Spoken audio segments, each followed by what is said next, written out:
Good evening. Ready for some? It's Thursday. It's a little warm. The sounds are back. You heard those ones? I fixed them. We're back for some D&D in the heat, baby. Although I've got aircon, so it's actually quite cold here. So, where were we on the... Well, actually, we finished in pretty stable conditions. You've been on a little journey back to Redvant, and then back to the forest, then back to Redvant, back to the forest. Finding the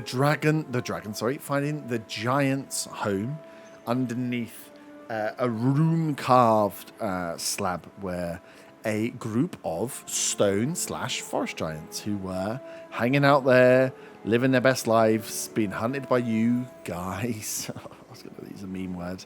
But yeah, you found out they were working with or in allegiance with, pledged to, oath-bound to a green dragon by the name of Grandelmuth, who was trying to protect a green orb that was within this cave.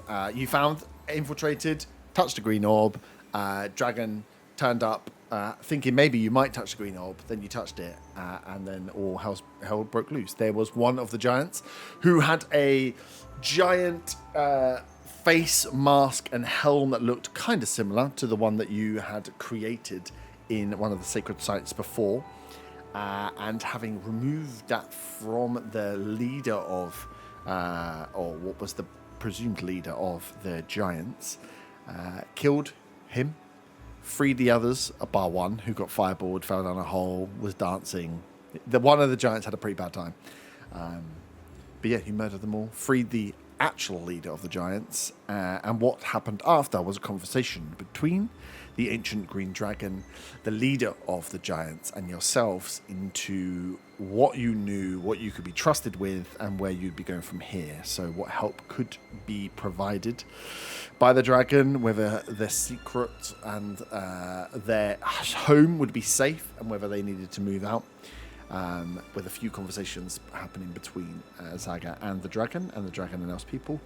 The dragon then took the orb and disappeared off down the chute out through presumably another entrance or exit to this cavern, and left you in the charge of the giants that were there. The leader of the giants, Ravilli, who was going to take you north to the last site, or a site, sorry, that Undriel had made you aware of. Undriel, in this time, had been travelling backwards and forwards, following the paths and the footsteps of Bryn, as you had been doing, found herself captured by the giants, and had explained to you that on being captured, then released, then recaptured, that she was looking at two sites that Bryn had marked. One of them she was captured before she got there, down in the southeast, a ruined town called Silverford, and one that was just north from where she was here in Stoneholm, which was another sacred site that was south of Whitewood, where you guys entered the forest, but north of where you are in Stoneholm, which was not on her pathway when she came in the first time round. So now she's close to it. She said to you guys, that's the closest one. I'm going there. If you guys want to carry on helping, then please come with. Her explanation as to leaving you behind and lying to Faywin and everybody else was that it was not your fight, that she was out to look for Bryn. It wasn't what you were there for, that you got her to where she needed to be, and your part was over. But now you have voluntarily come in after and seem to be more entwined in this than you were before. She is happy for the company and the help further north. She seems to have got a little bit more power, but again, it's probably nowhere near as powerful as you guys are. The giants also... Are we able to confirm Yep. whether or not Faywin believes she's a slag? Ooh. First, You can roll for it. got an insight check. What am I rolling? Like insight? Yeah. Mm-hmm. You got to roll a deception or a persuasion.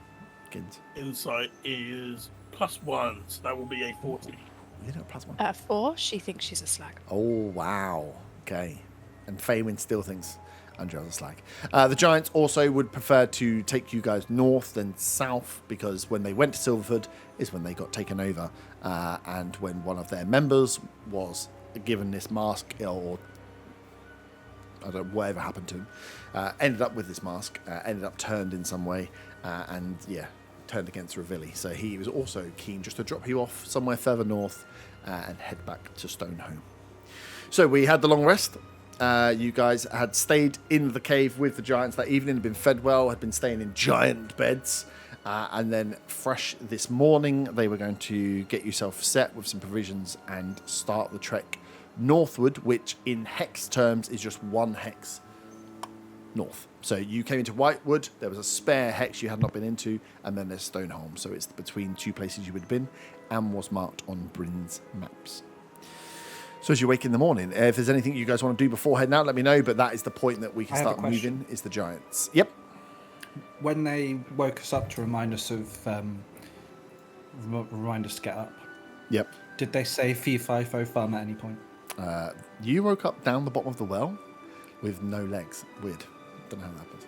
No, they didn't. They're not those giants. They're the hill giants. These are stone giants. Get your giants correct. I'll bear that in Come mind on. for when we see some hill When you giants. see some hill giants. I'm ignorant of the world. I'm trying. I'm just Exactly. learning. I Just want to learning. learn. He Reveille. Just to remembers confirm, this. currently I do not have horse. You do not. No, you don't have horses. Was unfortunately taken in the battle. So yeah, you've all hit the long rest button, so you'll have your full abilities. But yeah, up to you if you want to do anything this morning before leaving. But yeah, Undriel and the giants are going to head north to where they believe their site, this sacred site, to be the last one that was marked, or one of the ones that was marked by Bryn on his map. But yeah, up to you. You've got a journey. Obviously, you've got a journey of probably 6 hours before you get close to it. Zaga doesn't feel like walking, so once we do leave, I will resummon horse. Yeah, cool. I would like to speak to. So last night, obviously, I had 4 hours sleep for my long rest, and Yep. then I spent an hour reattuning to the ring of mind shielding, which has Jeff in it. Yep.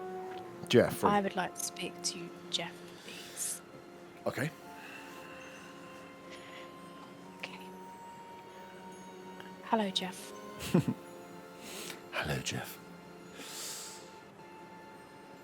Is that what you're saying? Hello, Jeff. Well, yeah, I just want to make sure. You weren't very nice to him the last time you spoke to him. I know. You don't get a response straight away. Jeff, I'd like to apologise for the last time we spoke. I appreciate it must be difficult being in a ring, wanting to get out, and I assure you that we are working towards a way of doing that.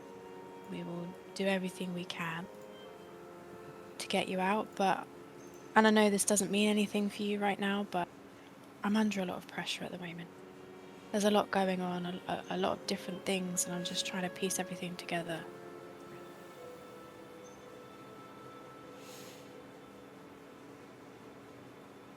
Any response from him at that point? You will hear a clearing of the throat that he doesn't have because he is just a soul trapped in the ring. He goes, well, nice to see you've learnt some manners. You definitely must be from the Commonwealth because that was very, very well done. Very well eloquently said, and I accept your apology. Thank you. I wanted to get back in touch with you because I think I wanted to let you know we are making some progress towards getting you out this ring and hopefully helping you get revenge on those that took your life. That's good to hear. Going back to Allhearth then. Well, we've heard more about the Commonwealth and the circle's involvement there. Do you remember? I know it's been a while from what we can kind of gather, but do you remember anyone else within the Commonwealth that was a part of that circle? I'm just trying to tie up some threads to try and make progress as we head that way.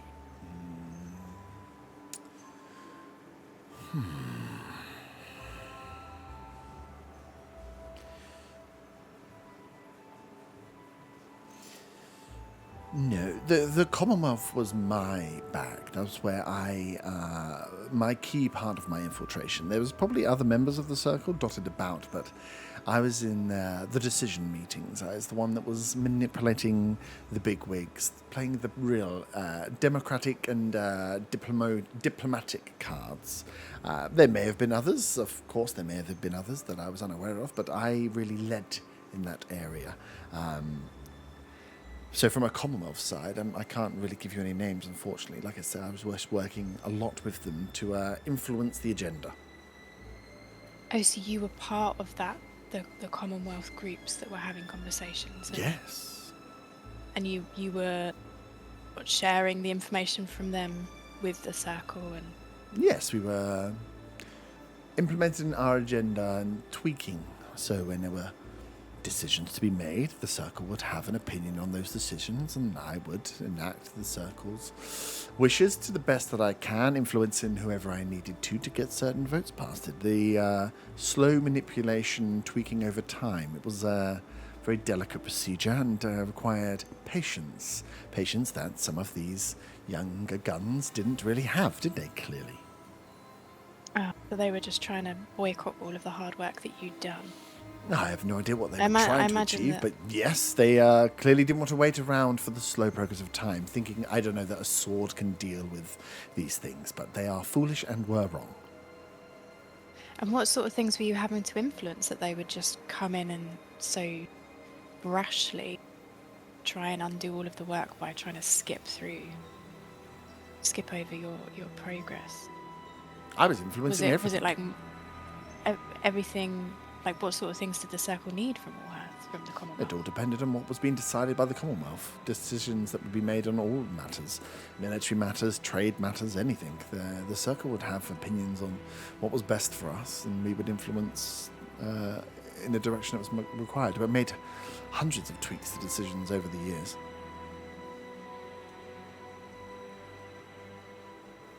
It's fascinating. What was your position within the Commonwealth, Jeff? Give me a persuasion check.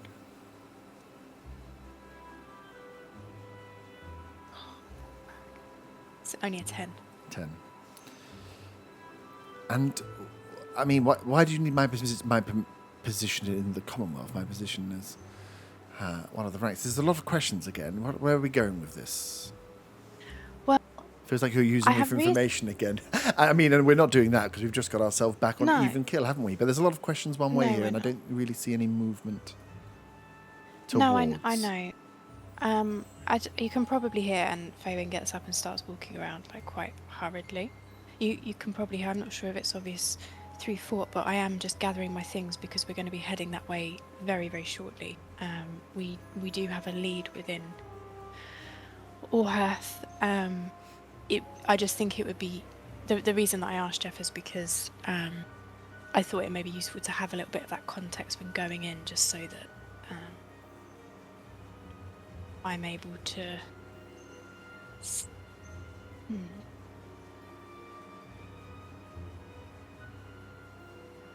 It's just so that I'm more informed when I go in. I just feel like to make progress in the way that we're going, it's best that I have as much information as possible so that I can get you out of here. I'm wiggling the ring, Jeff. I'm not sure if you can tell. You're shaking my house. Give me another persuasion check.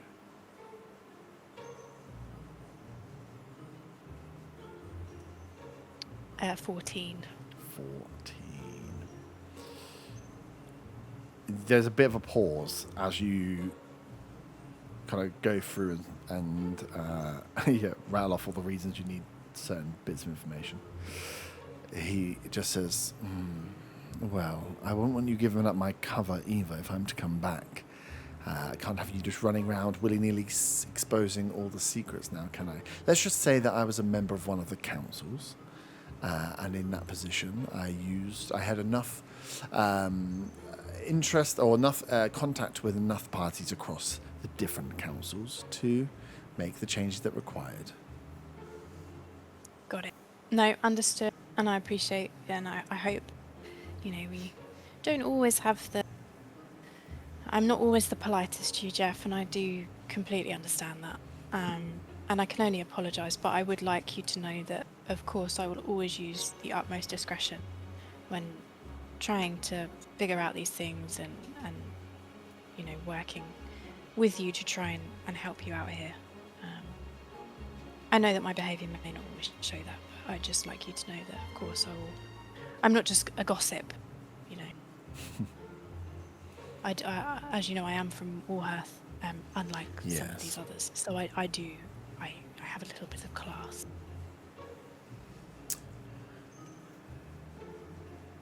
Give me an insight check.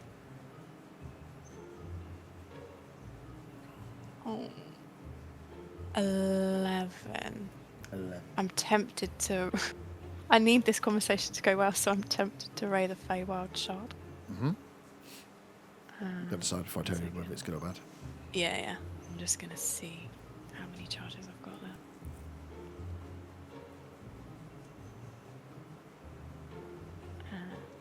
Yeah, I'm going to do one roll on it. One charge. That is a 4. So 15 total. I'll just quickly roll the d20. D20 was a 16, so no action. Nice. As you say that, Tim, that you're from Warhearth, you're from the Commonwealth, so you've got a bit of class, and you apologise. He doesn't respond. At the end of the conversation, he kind of just would let it. He would let that linger. But what you realise in the space left behind is you don't know what race Jeff is. You don't know if he's a dwarf, a human, an elf, a dwagar, a bugbear, anything. Mm-hmm.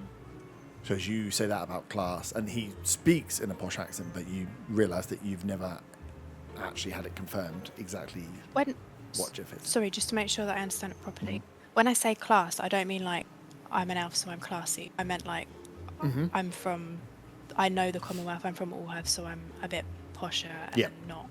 If you're from the Commonwealth and you are an elf, then you will be a high elf. So he doesn't know that. He doesn't know that I'm an elf, though, does he? He knows your parents. Oh yeah, that's good. And your brother. He doesn't know that it's my. Well, we don't know that he knows it's my brother. He doesn't know that. Oh, does he not know that? Oh, fine. Okay, fine. That's cool. Thank but you. yeah, that's all I would say. In the space after, when you say that, in thinking that you might be talking back to an elf who is also a high elf who's from the Commonwealth because he was working in the Commonwealth. You know the structure of the Commonwealth is there's a few different councils that are all set up to have all these democratic meetings. There's like councils of elders who are like the elder clans folk to deal with how clans work and how they get brought together. There's then like a council of races, which is like a member of each of the clans from the heads of each of the clans. So there's a dwarf, a drow, should be a dragonborn, but it's not dragonborn. Actually, tieflings aren't invited. And then there's other subsects that go down from there. But it doesn't mean, in the space that comes after you, you would just be like, oh, he could be anything. You assume he would be an elf, but he actually could be anything because the councils are set up. He could be a dwarf. And now that he said about I had not a seat at the table, but essentially he was part of conversations about. Okay, fine. Yeah. And can I just quickly clarify? Dragonborn weren't at the table, right? Dragonborn have a seat at the table, but Dragonborn never take up their seat at the table. Same with the mountain dwarfs. Okay. So I've said that about tieflings, but I'll double check it. But yeah, every race that appears in the northern country has a seat held for them. The Dragonborn and the mountain dwarfs just do not send representatives to meetings. Got it. Okay, I will speak to him again later, but I won't quiz him anymore at this point. Yeah. Cool. Thank you. If there was a dragonborn named Jeff, I'd be worried. Jeffrey. He's actually he's king of the kobolds, I heard. And he's actually a really big fan of the string symphony. Yeah, kobolds are a republic. They don't believe in monarchy. Not that now that Jeff's in a ring. Jeff could be anybody. Cool. Right. Anyone else want to do anything in the morn before you head off?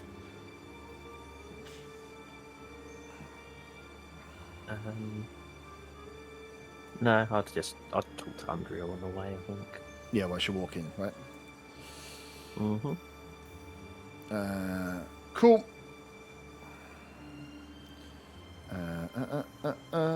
So I should write something down to make sure I don't forget it for later. So you get everything packed up. The giants will provide provisions. They hand out also to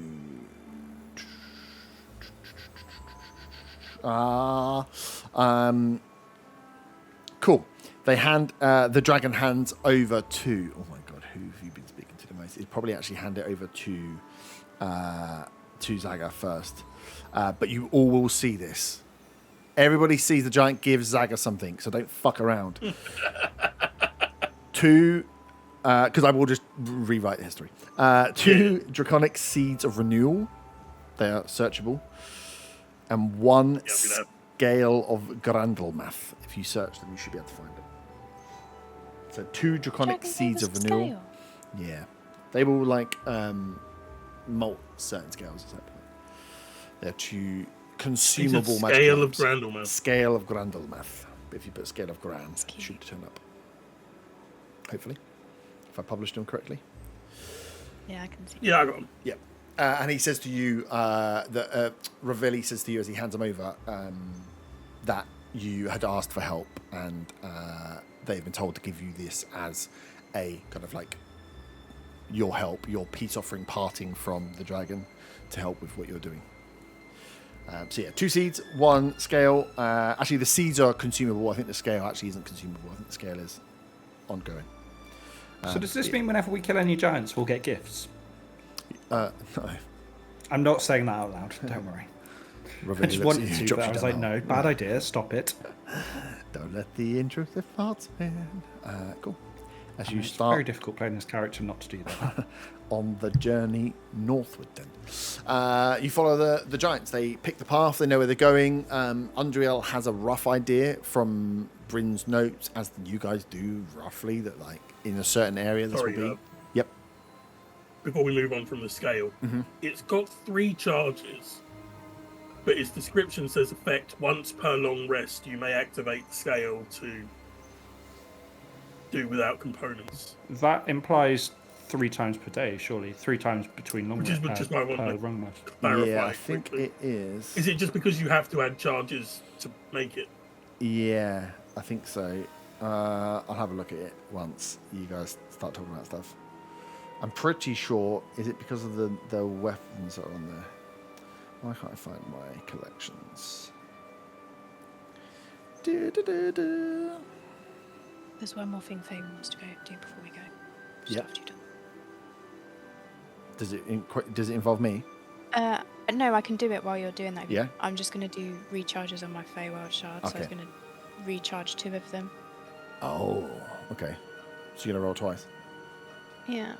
Where are you gonna go to I'm do going it? to let the green... Do we gonna need to let hide away? Yeah, I'm going to... Before we go, I'd like to find a space, like, within the camp, I guess. In case I fireball again. Yeah. Does Faye still have the feather beard? Sorry? Do you still have the feather beard? Yeah, I haven't sneezed yet. Yeah. There you go. Is there no time limit, just forever until you sneeze? Yeah. What did I? I let the group know, and I also speak to the lead giant just to let him know, hey, if something weird happens, it's not an attack. I need to do this to regain some ability, Yeah. just so he doesn't think I'm trying to attack. So please stay away from me for a moment. Okay. And then it's D20s in it to reset. Yeah. So I'll do- D20s. So a 2. You roll twice, right? I rolled an 11 and a 2. So that means I have to roll on the You have to wild roll on shard thing, the right? thing. Yeah. Yep. With the beard, alongside the beard, Maybe another beard. a second beard. Feathers Fireball. down to kneecaps. 1 second. You're gonna get like a fly speed or some Sorry, it's bullshit. being aren't you? slow. You regain 2d10 hit points. I rolled a 39. There you go. Which is pointless because I've just had You long already rest, had full but health. You I'll feel take real it, good thank though. I'm imagining that the giant looks really surprised because they just come back looking radiant. Also, I will go over to Bum Bum and say, "Yeah, this stuff seems like it should be with a tree hugger."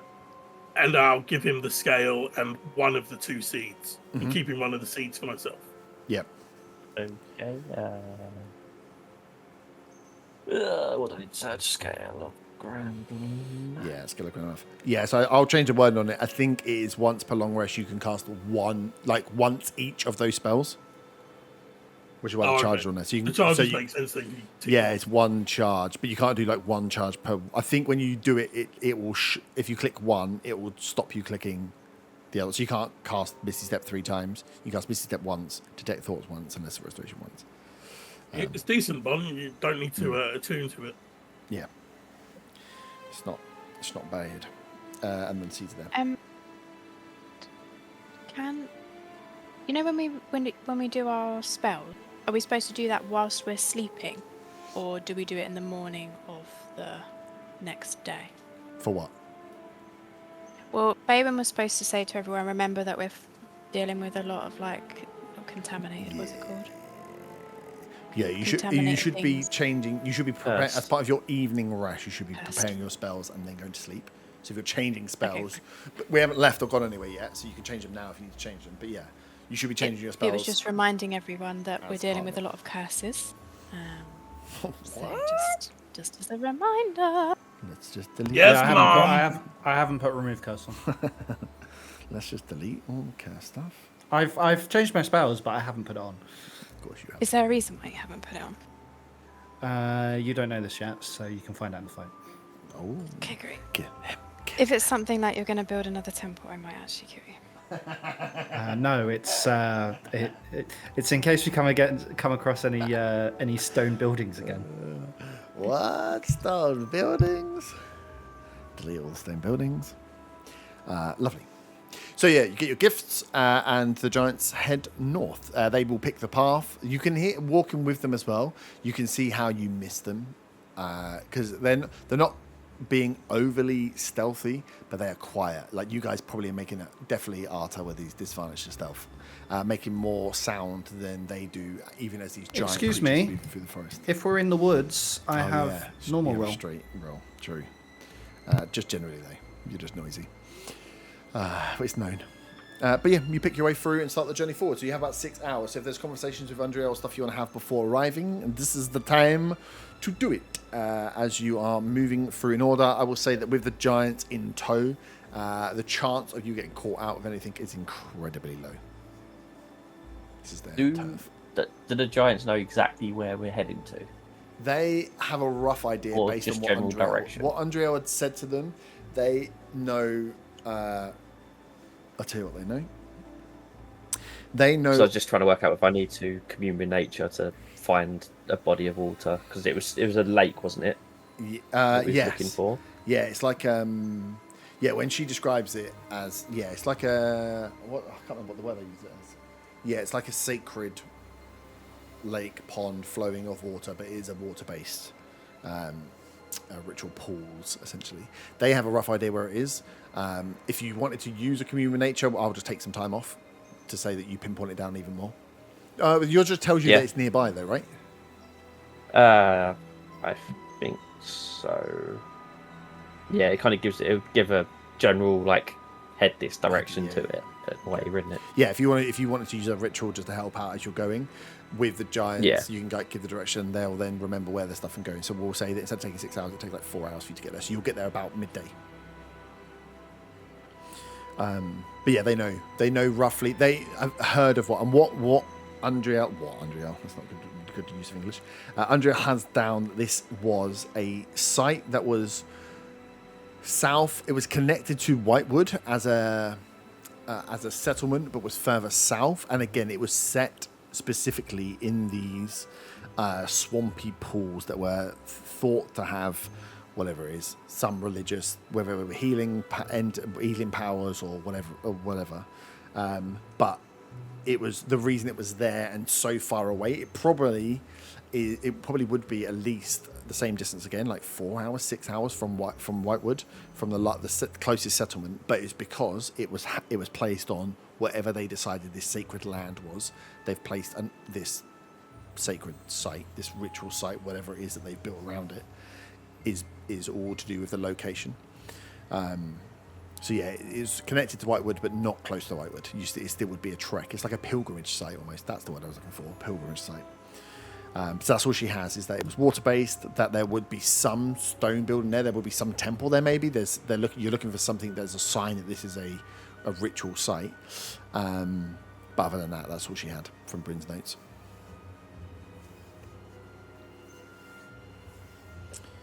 You wanted to chat her up while we were walking. Yeah. Something like that. Well, the Fabian was asleep. I heard her muttering, Andrea, you're a slag. Do you think she was talking about me? Didn't. You were dreaming. In fact, she doesn't she sleep. knows many Andrews, I'm sure. She was sleeping with her eyes One of open, those other ones. staring straight at me, just mouthing, you're a slag. I think she might be cursed.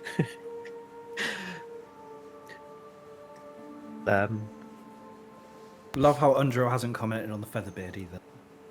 Despite all that. Oh, I saw she had 6 Everyone fingers as well. knows selling it. So, trying to think if I'd speak in a different language for part of it, or all of it. She can speak Orc. Well, we both, me and her both have a common language that no one else knows, which is Druidic. David is about to become very jealous. Genuinely, out of character, my jaw clenched in real life. The line is gone. It's not to hide it from the rest of the group. It's to hide some of the possible questions from the giants, because it may. Well, I suppose they don't understand. Do they understand Common? They've only been speaking Draconic, haven't but they speak mainly Draconic. They speak Broken Common. Okay. Well, I might just do a certain part of it in Druidic then. Do all in Druidic just for Fabian. Fabian will ask you telepathically what the hell you're doing. You can explain it to her if you like, and she will accept that. Von Valen puts on the helmet. So, Andrew, have you got any?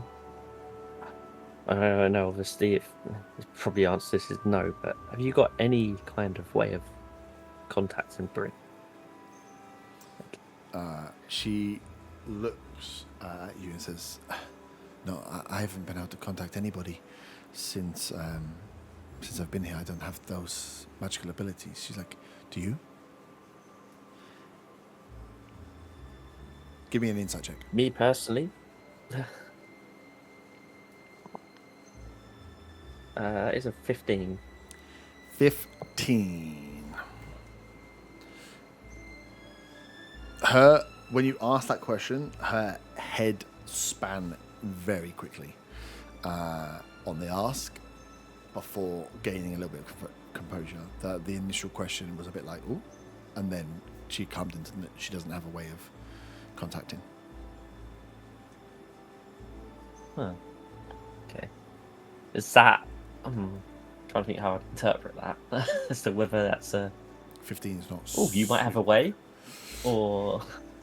15 is not high enough to determine exactly what it was, but the question of do you have a way of contacting Bryn? As you kind of asked that question, she almost like startles a little and then gains composure, saying, "No, I don't." She doesn't have a way of contacting. I don't have a way of contacting him or anyone. Essentially, she doesn't have any sending. I don't personally, and maybe other people do, but I'm not sure. Is this part in common, or? Yes. As Zagger will say, "Here you go," and throw you his last beacon in a bottle.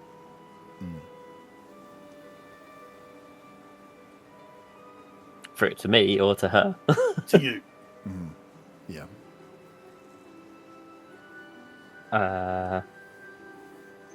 Well, if you want to try Underground, you can use this. She she would recognise it came from the druids, right? She's like, okay, what will we ask? We need to make sure that we get the right questions. I'd start with, where is he? Yes, but Well, there's so much you more. have very If you use limited on these, what you could ask. if you use these and they, okay, she kind of. Can I quickly she looks check? around. Yep. With sending bottles, only she would hear the response. Right, not all of us. Yeah. Like with the sending spell, the person who casts it. Person cast is the one that gets the Right. response. Luckily, Bond can read people's thoughts. Exactly. So can I. He sends a message and suddenly everyone zones into her brain to hear what's coming. You wouldn't be able to hear what she was getting received. You'd be able to hear her thoughts. Yeah. So you could say anything, she's like, oh, thank goodness. Yeah. And we don't know what Could say that- anything. Yeah. You would just get her reaction to what is being said. I mean, I She's can do the actually on the surface phone to her level. lover. I can do the surface level without her knowing it as well, Yeah. can't I? It's only if I dig deeper. Yeah.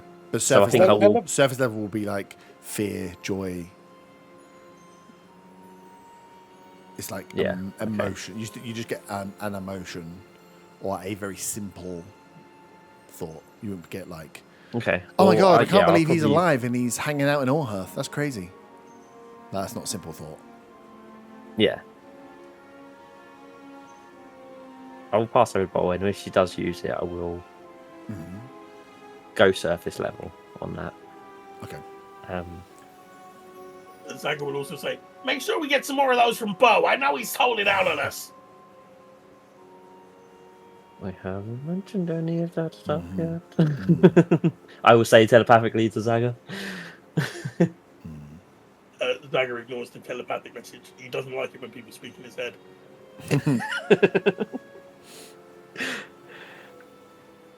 God, that's what else I was going to ask now.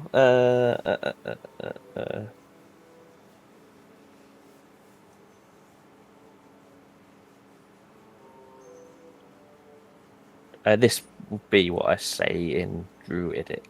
Mm-hmm. So when you headed south, Andrea, firstly, like how far down did the giants come with you? Where did they turn back? Mm-hmm.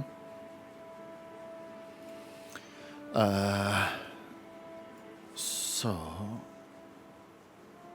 I don't know. They turned back.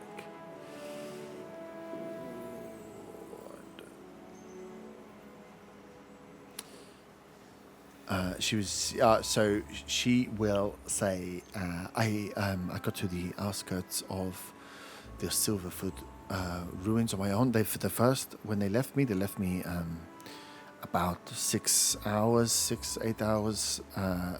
on the direction I was going into the southeast, and then that was it. That was my parting ways. As I got close to the Silverfoot ruins, where this last sanctum was, this site was, I was snatched before I grabbed in, and that's when I realized that the giants were back.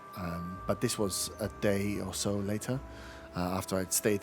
They left me. I camped out that evening in relative safety, and then moved into Silverfoot. So it was a day or so after, as I was getting close to where I wanted to be, that they grabbed me, and I noticed the mask on the giant, and that something was clearly wrong because they weren't talking, and they were quite talkative before. I mean, obviously they would have taken the same. Well, I imagine they would have taken the same route back as you headed down there in the first place. Mm-hmm. Did you notice anything like? I mean, what is out of place in this forest at the moment? But anything out of place on your journey down before they left you the first time? Nothing. Usually, I'm not.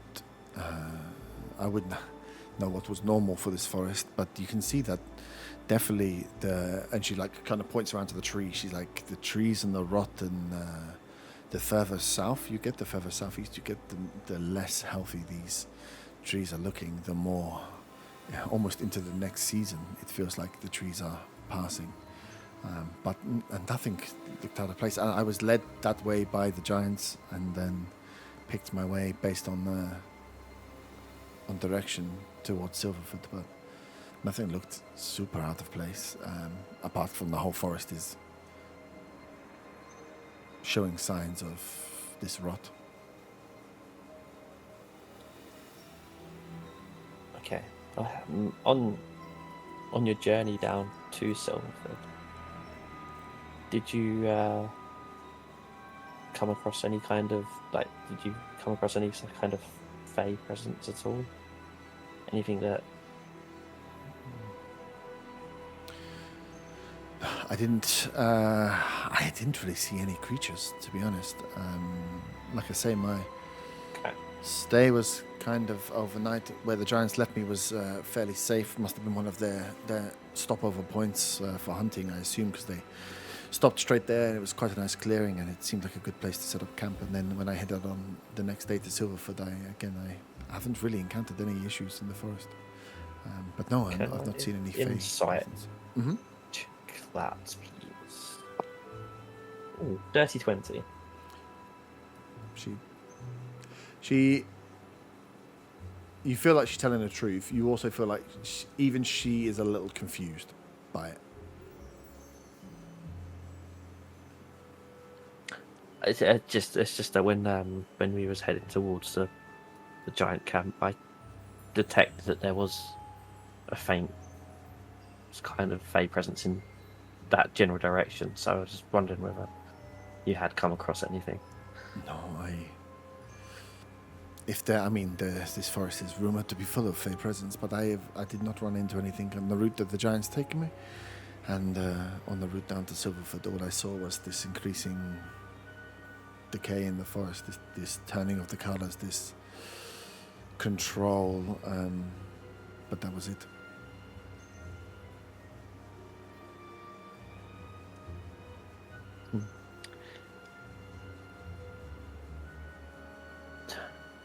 So, how long do you say you was held by the giants again once they came and grabbed you again? Just this time now? Or Yes. the first time? This time? A couple of weeks, maybe. And did they say what they were keeping hold of you for? No, I was assuming that the dragon had changed their mind, but I did not see the dragon the second time round. That they were. I had no idea. They were not communicating. They were, like I say before, very chatty as they are now. Very chatty and happy to see people, even if it's not the dragon's wishes for the giants. But the second time round, there was no chatter. I was locked up, and that was it. And no other creature presence visited in any way? No, I think she is going to inside check you. Slag. She rolls really low. You see her eyes narrow as she's trying to understand what you're trying to get at with like other creature, almost to the point where you think, I think her insight check is so low, you catch her trying to check. I think you would think that she thinks that you're hiding something now, that there's something else you know about that you're not telling her.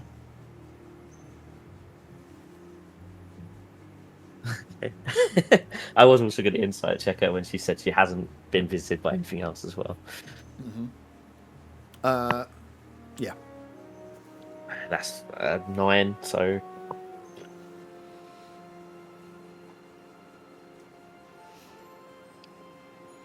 A 9 in total. yeah. You don't.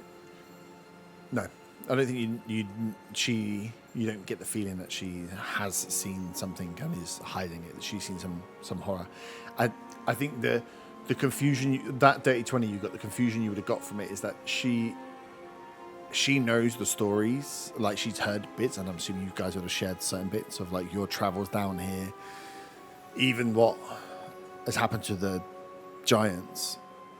And the bit she's picked up, everybody else traveling through the forest is running into things that are slowing them down and causing them problems and trying to kill them. And she has been traveling in the forest for weeks, and the only issue she's had is she was caught by the giants twice. Second time, she was just being held for like a week and a half, 2 weeks. But she's, apart from being a bit hungry because they weren't doing a good job of feeding her, she doesn't look like she's taken damage. She looks fairly fit and healthy. And for her, that's a bit confusing. She's trying to also put her finger on, like, she's a bit like, oh, yeah, sorry. Okay, I'm sorry that you had all these problems, but I really haven't had any problems, and that is a bit weird, isn't it?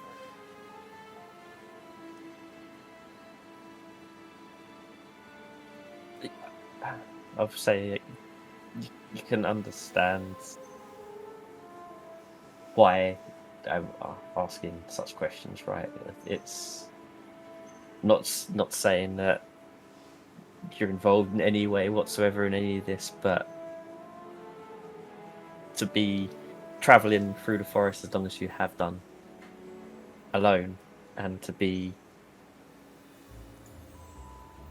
as healthy as you are, not to have been attacked by anything as per se, you can understand why I'm asking these questions, right?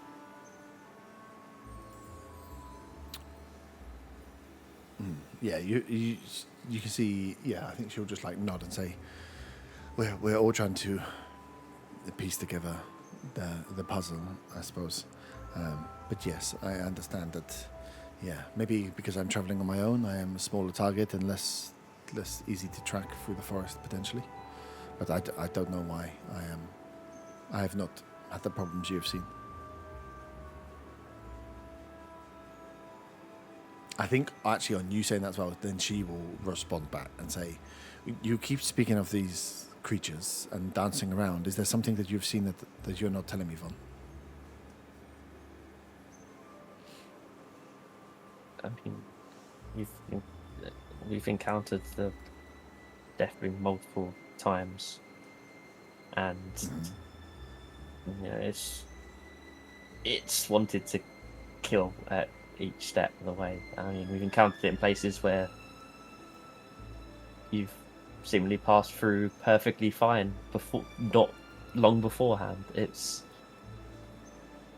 not like it's different places than where you've been. It's in areas where you've been as well. It's you know, it's nothing more than that. It's just purely, I'm confused about why some of us are being targeted and some of us aren't. And what form did this Deathbloom appear to you in? If you have been attacked by it, how is it manifesting? Well, I mean, on 2 occasions it's been, I mean, I guess like us in a way. It's taken an almost wild shape kind of form, if you get what I mean. It's been kind of disguised as an owlbear multiple times, Okay. and then dropped out of this form after taking damage. It seems very druidic in nature. And this is multiple times you've seen this. Yes, I mean, the last time we came across it in this form, it the first time we saw it, it was all actually. Was Andrew with us the first time we saw it? No, that was we I don't went to think the forest and first came back time. out, wasn't it? Yeah. Yeah. Yeah, she was already That's on when- a boat to nowhere at that point. Yeah. No, it's before. Yeah. Because that was on the way to Jenny's, wasn't it? Yeah. So she would have been with us. So Jenny's the. She came to Jenny with us.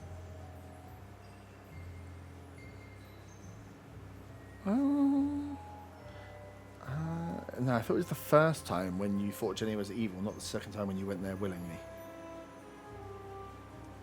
Because you wouldn't have fought it and then just carried on walking, I don't think.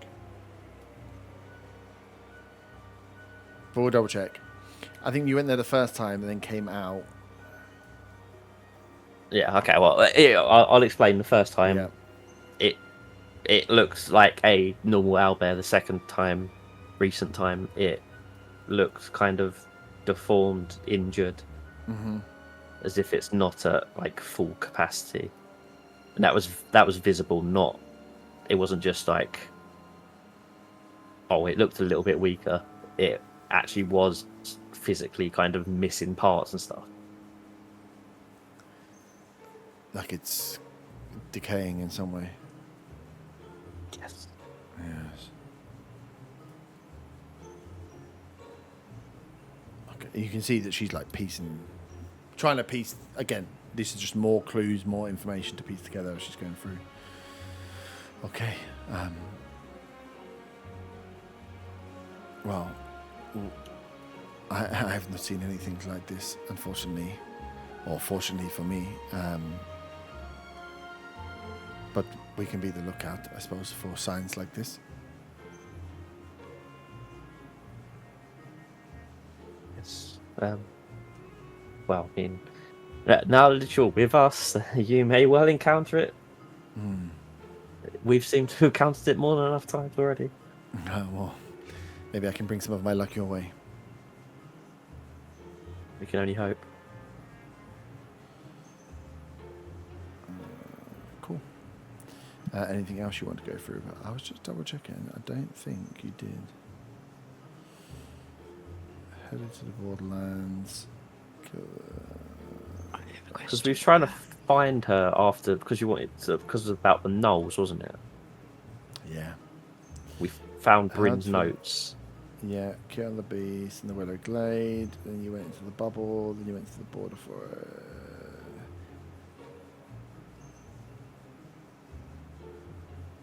No, I don't think there was one there. You did the gnolls, and then went to Jenny, and then went to Reflections Edge, and then she got sent.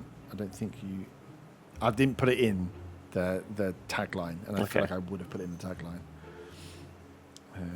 Yeah, it was because it was all in all it was 7 days, 6 days. You were traveling. It was when Mushroom Corrid came in, wasn't it? That's when Mushroom Common came in. But yeah, and I didn't. That was either earlier or later. Yeah, I don't think Andrea was there for that. No, I didn't think she was there for that, and that's when it happened. She wasn't there when I was crying, or I would have embraced her. Yeah, true. Ira. Very true. Yeah, then you got Death Run. Where's Otter appear? Corin really didn't last very long, did he? Otter was there at that fight, because obviously that was when we had Mushroom Corrid. He'll be forever in my heart. Otter was like just before we So we're spoke going to back him, into right? Redvant.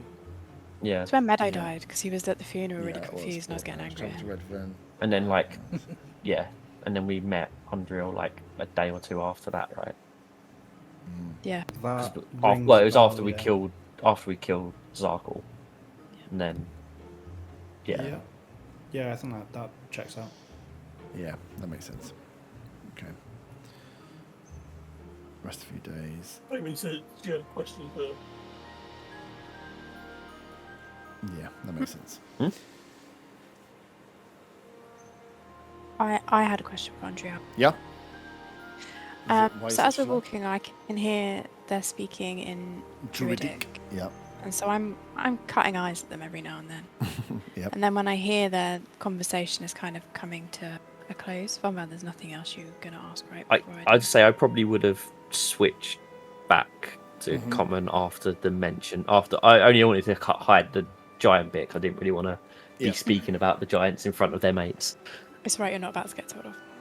So I would. No, I'm saying I would have gone back. So you would have heard the last bit of the conversation Yeah. if you was close enough. Is what I'm saying. Cool. So obviously, when you were speaking Druidic, I was cutting my eyes at you. And as it starts to draw to a close, I sort of slow down walking. I imagine I was walking ahead to kind of be in a line with them. Just like, hi, Andrea. Hello, Fabian. The feathers, they're a nice addition. Thank you. I don't know how to get rid of them. I've tried everything and I just can't seem to sneeze, so Oh, they seem to help me with poison. And so with everything going on, I'm not gonna try too hard. Do you want to touch it or? no. I don't think so. Okay. It feels a bit like what I imagine Jeff would feel like as I'm touching it. Oh. Not Jeff. I mean Yes. John. I imagine what John would feel I like. heard that. Just he's spectral, so it's hard to. Anyway, you guys were speaking a language, and I don't think I speak it, which is strange. What languages can you speak, Andriel? Well, I can speak Common, obviously, as we are saying now. Druidic is the language that Von Val and I share as part of our Druid training. I also speak a little bit of Sylvan and, of course, my native Orc tongue. Sylvan, that's a cool language. So yes, this is a cool language. It's it's useful sometimes with creatures that you can run into the forest.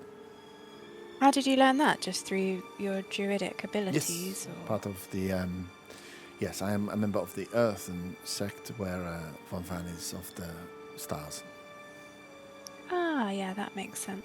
I'd like to insight her, please, on The whether languages she's- that she speaks. Yes.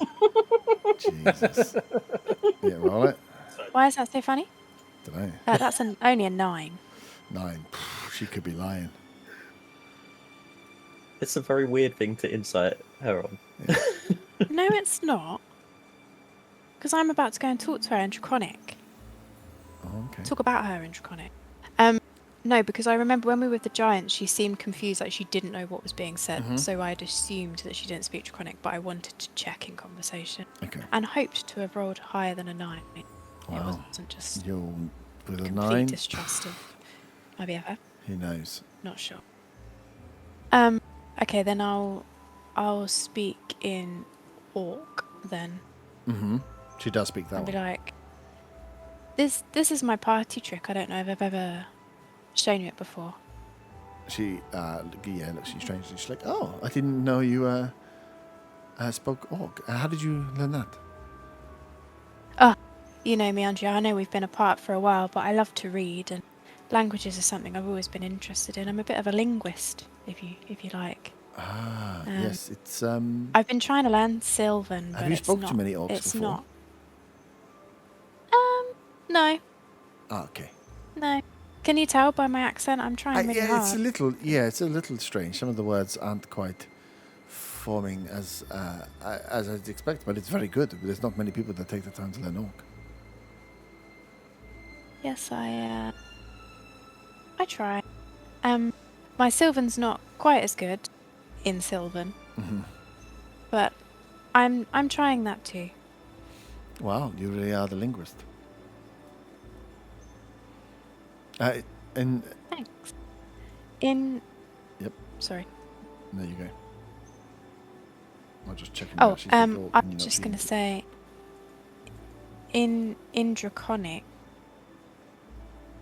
I want to say, what about this one? She looks at you. It's like. I won't be trying to say it quietly. She's like, Zaga will turn around and say, "What about what one?" Oh, we're just speaking about languages. And Zaga said that in common. Yeah. She just looks back around. No, like I said, I only speak Druidic, Sylvan, and Orcish, unfortunately. Am I allowed to insight her again, or is that cheating? No, you can insight her again. Given I've spoken Draconic, yeah, I'm gonna. So. If you want to cheat, it's up to you. 15, I do want to cheat, yeah. She didn't seem to understand what you were saying. She maybe looks at you a bit strange that you asked her what languages she could speak and then decided to speak one that she couldn't understand, but apart from that look. I would like to think that she's just taking that as Faywin just showing off. Yeah, I think that's 100% what she's doing. Which is fine. And Faywin knows that, because she knows herself. And that's all. Okay. Just thank you. Oh, okay. Just one bye. side that is not Andrea related. On Discord, the screen is the TikTok one, but I think it's okay on Twitch. Ma? Just for if there's a map later.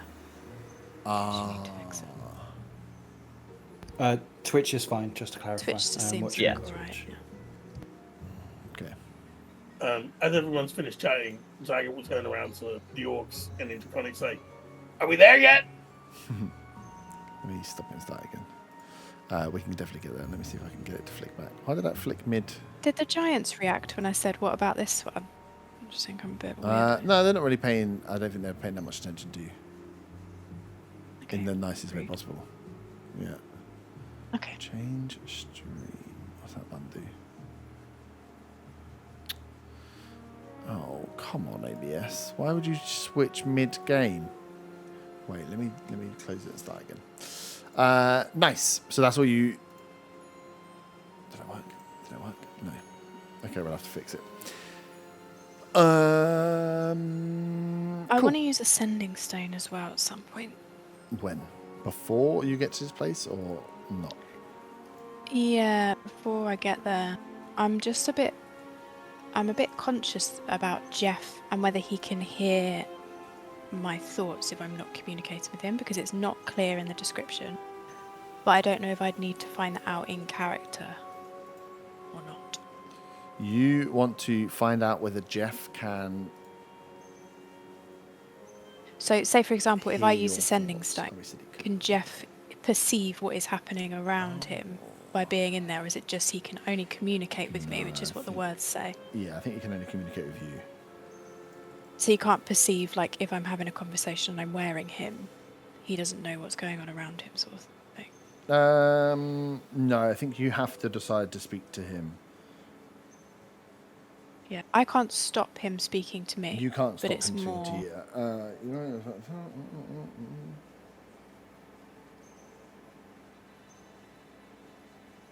Yeah, you can't prevent him talking to you, but he can. Yeah, he can't hear what you are doing. Okay, perfect. Then I'll use a sending stone, please. Okay, does that fix it? Yep. I'm going to send one to my mum, Yep. and I'm going to say, Death Bloom investigation ongoing. Any update from the Commonwealth? Confidential question.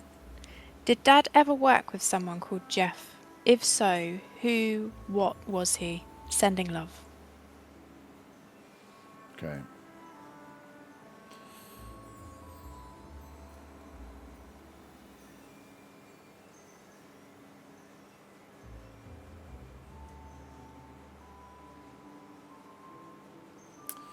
Da, da, da, da, da, da, da, da. Okay. What was the first bit? Death Bloom investigation ongoing. And then Any the update from Commonwealth? Because last time they told me that the Commonwealth had really amped up. Yes. Interesting. She will respond with... Ooh.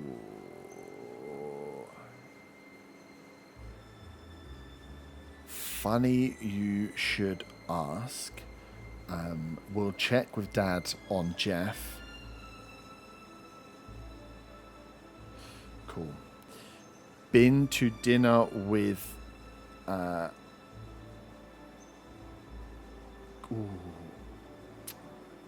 Been to dinner with Commonwealth royalty. Dad is very important. Something big has happened. And then she runs out of words. Fuck's sake. That's typical Hollyoakshire, that. I think it might have been too many words for anything. No, just me. She's Faywin's mum. Yeah. All the gossip, none of the None of the information I detail. need. Yeah. Sweet. But yeah, she will need Cool, to. thank Jeff. Not Jeff. Sorry. Hugh will have to say Hugh. about Jeff. Hugh will have to say about Jeff when he's there. Yeah. I'd like to think that in the sending I also made confidential question very clear. Maybe she's just asking your dad. No, I know. But I mean, so they're not just like, oh, my daughter was on the sending stone again. She's out adventuring, asking about Jeff. I'd like to think she wouldn't do that. Because she's you not a did dick. just say confidential question. You didn't say, don't tell anybody I'm running around the border forest. I didn't have enough words. Well, that's going to be up to interpretation. Sweet. Nice. I did have one Yep. more thing I forgot to ask on Drill. One more thing. Yeah, I'll try and fix this fucking thing. Yes. I just wanted to ask. Obviously, if you feel like you really don't want to disclose it with us, This is druidic. no, I'll say it in common. When we all met with Jenny before, did you also make a deal with her? Faywin's head snaps round, ready to insight. Did she also make a deal with?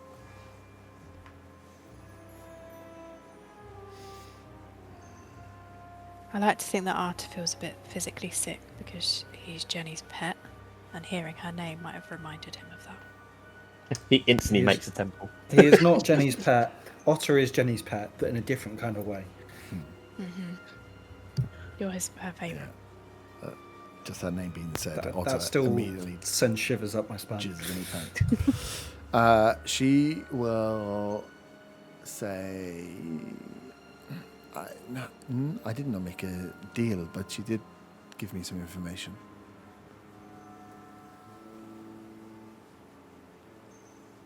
I rolled Insight in an her? 18 in insight check. I rolled. No, You rolled what? 18, because Faywin asked for information and had to make a deal to get it, so... Mm-hmm.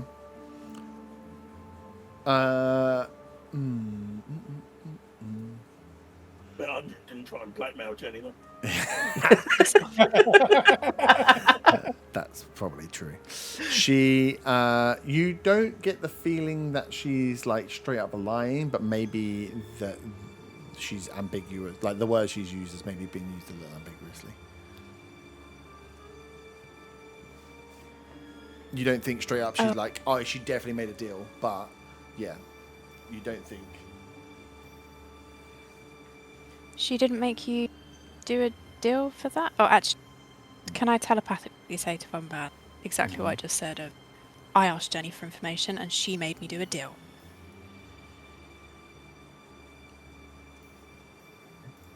And then out loud I'd be like, oh, Jenny. And look at Arta. Mm-hmm.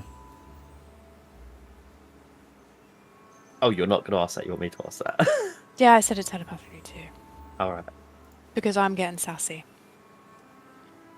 I'm getting sassy. Okay. Just because I rolled an 18, so I feel like Faywin thinks that she's holding back information and doesn't want to snap at her. So she gave you information just for free? I didn't really. It was interesting. We had a conversation about why I was on my mission, and of course at that time where I was going and what the purpose was, and she gave me some information. I mean, it was from Jenny. It was cryptic, and I'm not even sure I fully understood it. But no, it was. She gave me just, a few little. What did she tell you? We might be able to help decipher if it was cryptic.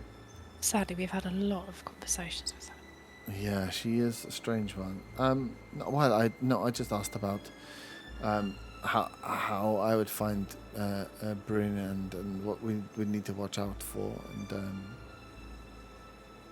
no, she just said that she hoped that I would find him and that he was somewhere within the border forest, and I should continue to doing what I was doing.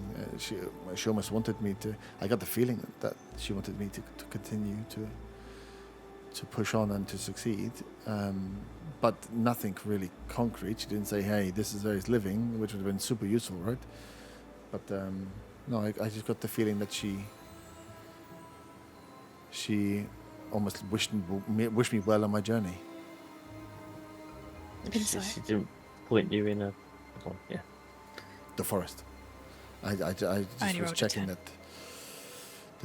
Bryn was alive and that my search wasn't in vain and that he was indeed still in the forest, and she kind of confirmed and said yes, and that was really the gist. There wasn't a huge amount. I wasn't in there very long. So all this. So Jenny knows exactly where Bryn is. Well, if she did, she didn't tell me. She just knows that she just confirmed that I was not on a wild goose chase. Essentially, that searching the forest was where I should go. I was just trying to get some certainty that before I got to the river and started heading in, that I really was on the right path and wasn't leading myself to death or disappearance like Bryn. Can I check where Arthur is in the order of where we're walking? Where he wants to be. Middle of the pack. Telepathically to Arthur, Mm-hmm. I would like to say, do you believe her? You know, talking about I your say friend aloud, Jenny. as far as I could throw her. But I say it in Dwarven, Faywin smiles. because I know Faywin can speak Dwarven. Mm-hmm. And I assume she can't speak the language that Von Van was speaking in. Can Faywin say in Dwarvish, do you think? That's just. I imagine it would be like a slightly different noise. Or you could just do it telepathically. Yeah. Can I do it telepathically in Dwarvish? You want to What would telepathically you say in telepathically? It doesn't matter what language you speak. It's in the red. Can I do it in like a dwarf accent? Please do. But Yeah, you've got to do Scottish. it. You've got to do it. Say it aloud. You've got to do it here as well. In this. I just tried to do it off mic and it sounded more like sassy, so I don't think I can do it. Shock. Okay. I just want to acknowledge to Arthur that I understood him. Okay. Well, you have telepathic speech. That's a useful way of doing it. Yeah. In What I should have said was, "They're invading my mind again." That would have been much more fun. They're in my brain. Cool. So desperately trying to fix this Discord thing. Cool. Yeah, that's what she says about Jenny. Nice. No more questions. We'll carry on.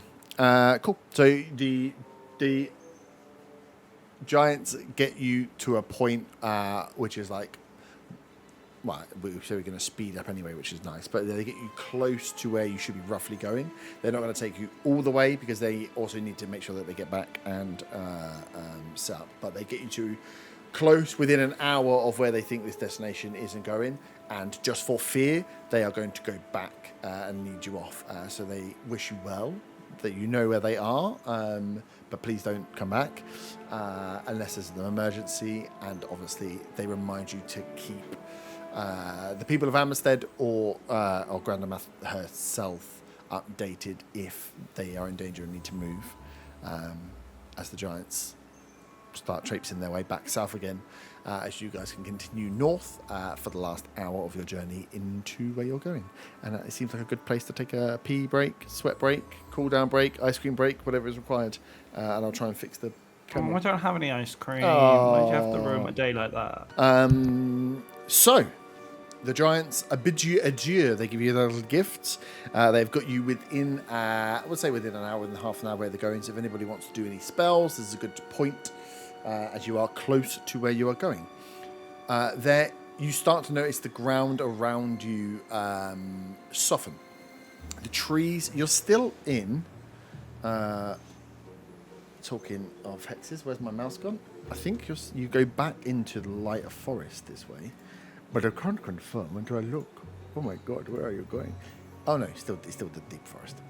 But yes, the trees will start to thin slightly as you've been going further north, making your way out of the deep forest back towards Whitewood, where you came out of the underdark tunnels. But you can feel the moisture in the ground and start to hear the sound of water.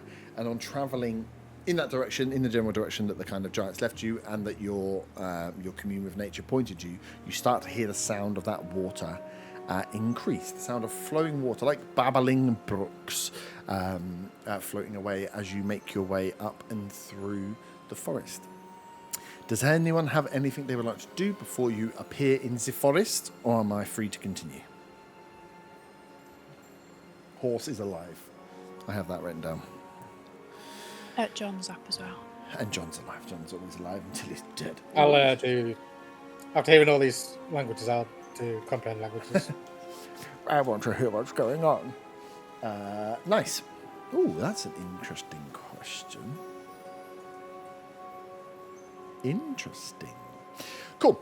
So you carry on forward. It's not long as you are making your way through and picking up before you notice a small brook. You see a few small streams, almost not quite as bad as an estuary, not like multiple, but a few streams left and right, small ones that are flowing over small rocks and are carving their way into and disappearing into the forest. So it's not like they're running and there's a river here. It's like they must disappear and sink into the ground, whether they sink down into the Underdark or somewhere else, you don't know.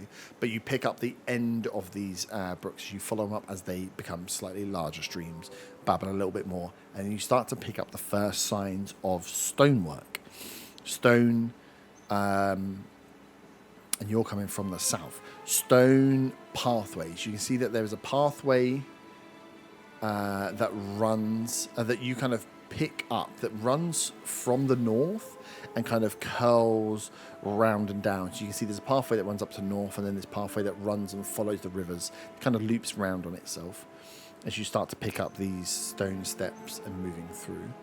As the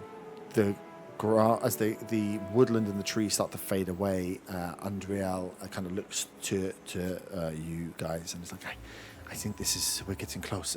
We should be looking out for there should be a large shrine, I think he said, which is as part of a pond or a lake or a large water body. So keep your eyes out as you start making your way forward and looking through. Can those that would like to give me perception or investigation checks for keeping an eye out for signs of... Got a 21 perception. Oosh. 22 perception. Ooh. 24. I just want to look at the babbling brook, please. You can indeed. And that is with a 24 perception. That I babbling rolled a nat 20, so that is 33 investigation. Holy shit, that might be the highest you've ever rolled on a perception check. No, investigation. Oh, investigate. Oh, I was going to say, that makes way more sense. Investigation, nice. Cool. As you were picking through, you can see there's clearly a pathway with those 20s of perception around. There are stone steps that are leading, like odd, just single stones that have been flattened with walking but have been deliberately placed, almost like a pathway that are leading their way. Very easy to pick your way through, and you can see when the brook is starting to build up, they become like stepping stones across the brooks as you're moving through. Staring directly at the brook, Otto, you can see that there is a slight the further up you get, there is a slight bioluminescence to the water here. There is like something, whether there's something in it, you're not quite sure, but it seems to be a very vibrant color. There's like it's not quite a manky algae green, but there's something vibrant within this water. There's something that's either growing in it, or that is an algae-like substance that gives it a bit of luminescence. And as you're getting closer, you can see that like you check it a few times because you're staring directly at it, right? So the further you walk, after 10 minutes, it's brighter again. 10 minutes, brighter again. 32. You spot first. Yep. Hang on, I haven't finished. Should I do this one? Last one first. Sorry, I was going to say, as we're going going towards, can I just feel from my shard to see of any reaction to Fey presence? Yes.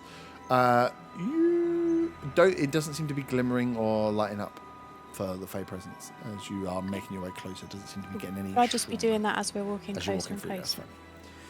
With a 30 odd on investigation, you spot Zaga. Two things I'll say with 32 because it's so fucking high. Some very vibrant looking flowers and flora that's here. Very bright pinks, very bright reds that you've seen before. You've seen these kind of coloration of flowers before, but they're very out of kilter with the rest. Where a lot of the forest is especially where there's Deathbloom influence, it's dark green, dark browns, and then any of the Deathbloom influences there are like deeper purples into brown. It's a very muted, boring color palette. These are bright pink, almost like a blood red in color, some of these flowers, and just a very, very contrasting. But you see them, the odd one here or there, growing out and around, actually quite close to the brooks.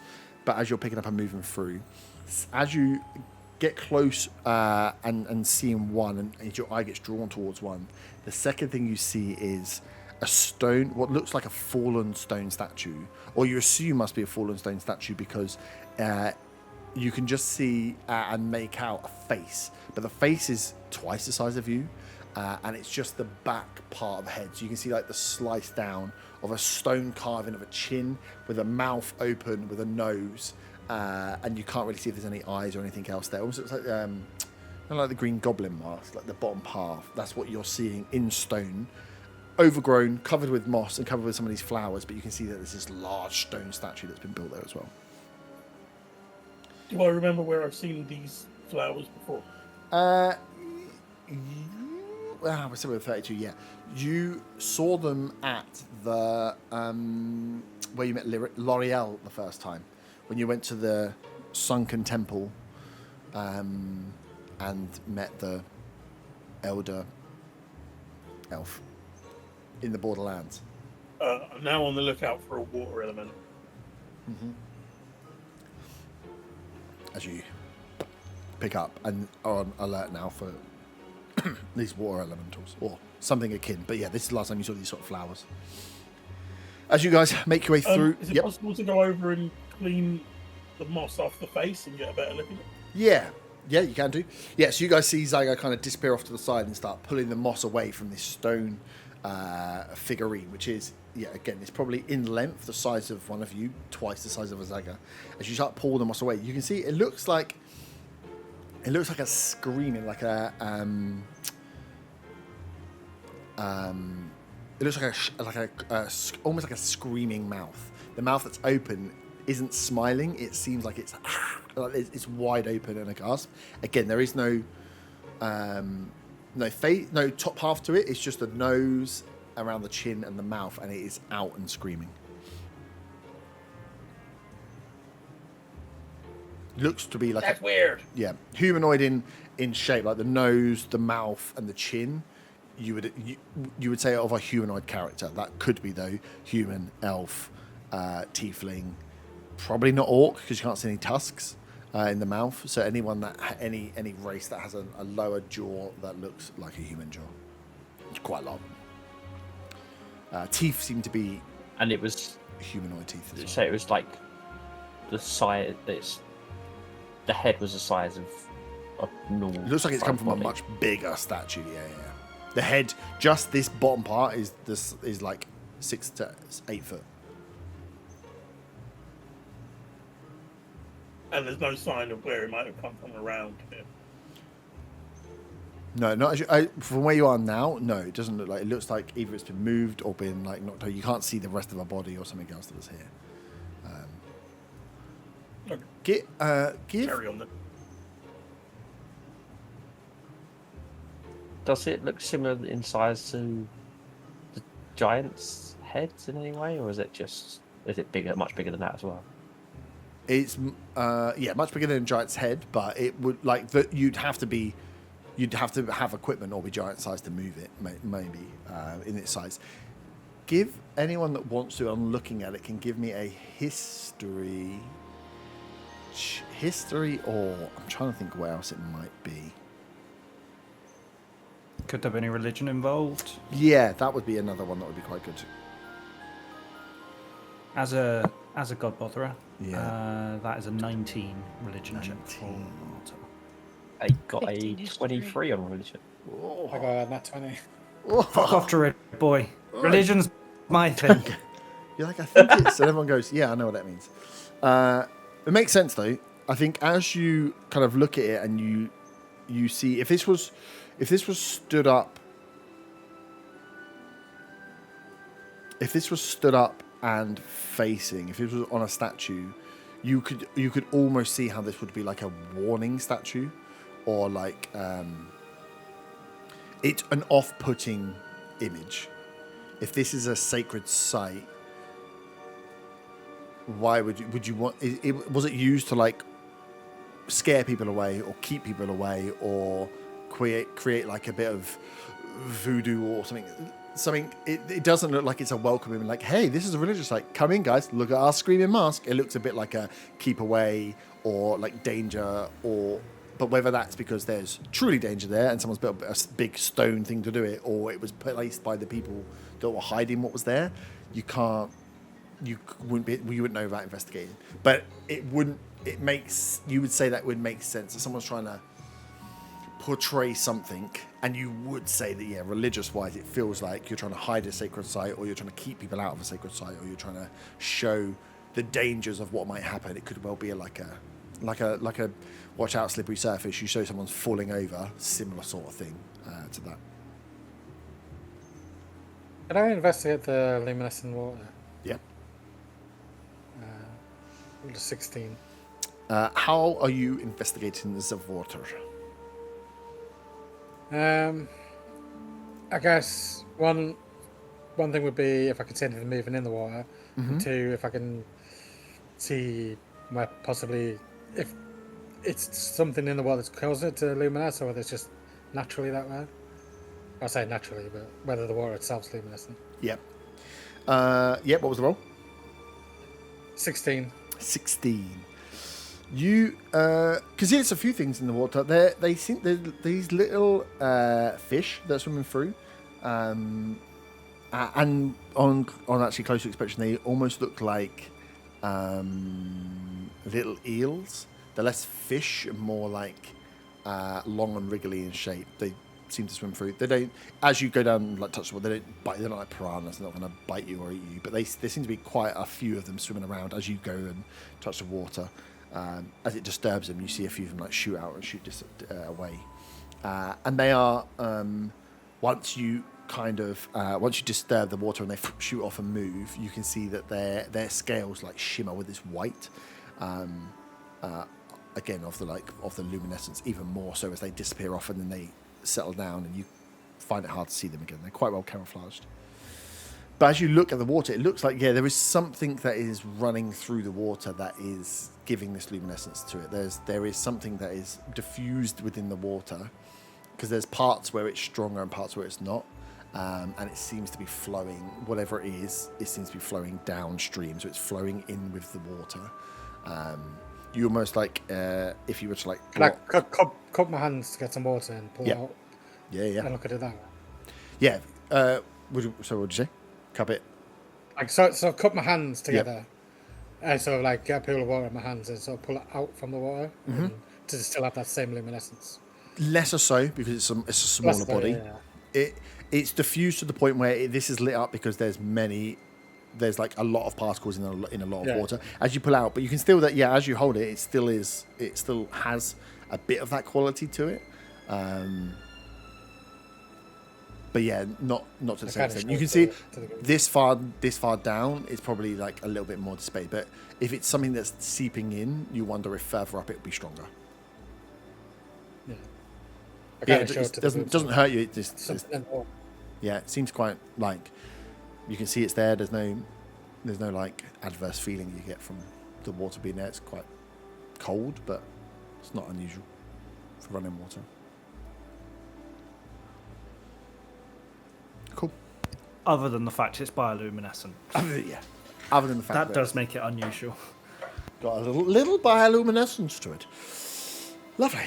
Carry on walking forward. If you've seen one of these signs here, as you come to a few fallen trees, as it creates a slight parting, as you can see a few of these smaller streams merge into one larger pool, and it kind of kinks round to the left-hand side, and as you see the stepping stones across and it runs forward, it runs into a few pools, and you get this light, almost like the whole of this area is uplit from this bioluminescence.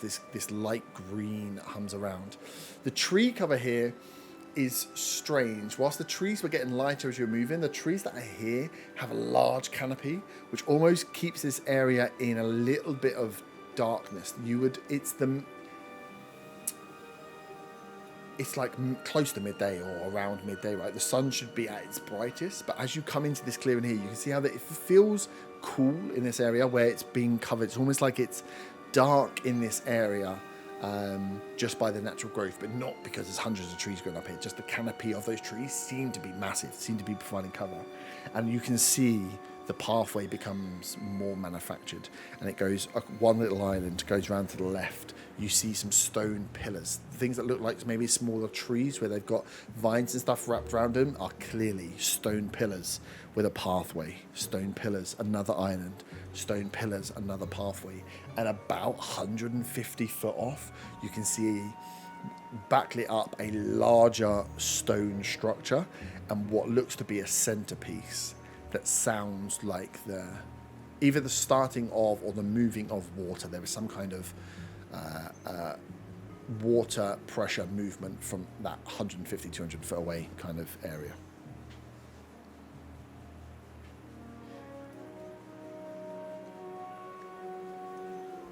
I think Adrielle would kind of be near the front as she looks out and kind of spots and turns to you guys and say, I think this might be it.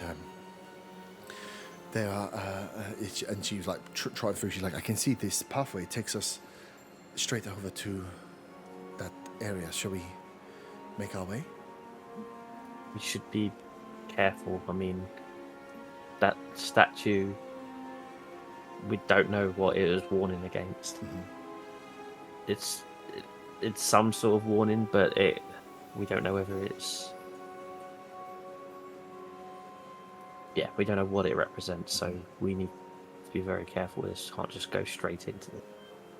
Perhaps we should have a bit more of a look around first before taking the path. Yes, okay. Given the presence of water, Yep. I will shake my papucha earrings Yep. and use them to cast water breathing on everyone Because I'm worth it. for 24 hours. Nice. And you can see, as you're looking at the brook here and what is out in front of you, it doesn't look like it gets super deep. The brook definitely isn't here, but as you go in, you can see it does. There are it's like an island, an island, an island, an island, and then this more manufactured stone base that must be an island again, where the pool of this bioluminescent pond sits around. So yeah, you have these structures, these pillars that are like gateways, essentially. Two pillars that run at the beginning of a pathway and end at pathway, and then pillars. And you can see where these two pillars are like the starts and ends of pathways between these different islands. So yeah, you can investigate any of that stuff there. But yeah, you can make yourself up to the first kind of island way. If you want to investigate. If you want to investigate stuff, you've got to get close to it. But you can do whatever you want with perception and stuff before then. I'm tempted to make a move into like just go straight for it. Andriel Which seems silly wants- given all the context we've had over the past months, weeks. Andriel wants to move forward as well. You can see it, and you. Wait, Andrea wants to move forward. No, I'm going to. Andrea wants to go for it. She can see at the back. Direction. She can see at the back. I don't that trust there her. is this larger stone structure that is at the end of this pathway. It looks like a very peaceful garden. Like it's overgrown. Definitely, there's like moss everywhere. There is pillars that have fallen. There is stone parts of stone structures around, and there are these vibrant pinks and reds and plants that are out there. Sounds But it like doesn't- the it doesn't- perfect place for a temple. Some would say. It feels very calming as you're standing looking, as you're kind of silent, looking out at this runway, and you can just hear the water just trickling down. It feels very peaceful. Hearing the water trickle, Arthur realizes that he needs to pee. He goes I go and find a tree slightly outside the Yeah. serene area to pee against a tree. Okay, nice. Be right back. Anybody else?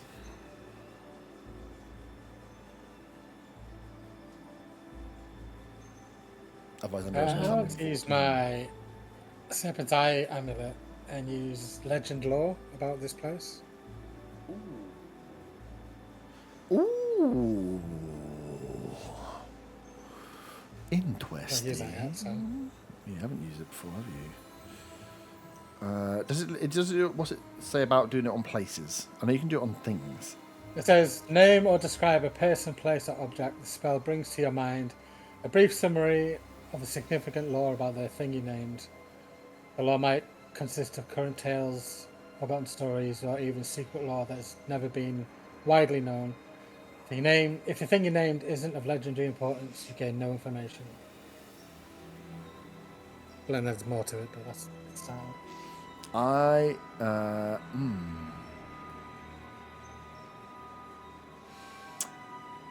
would say the only issue you have with that is at the moment you don't know what. Just name or describe a person and place. She'd be describing it. I would say two things. You can do it and describe this place, and get some information. If you were to ascertain what this place might be called, you'd get more information.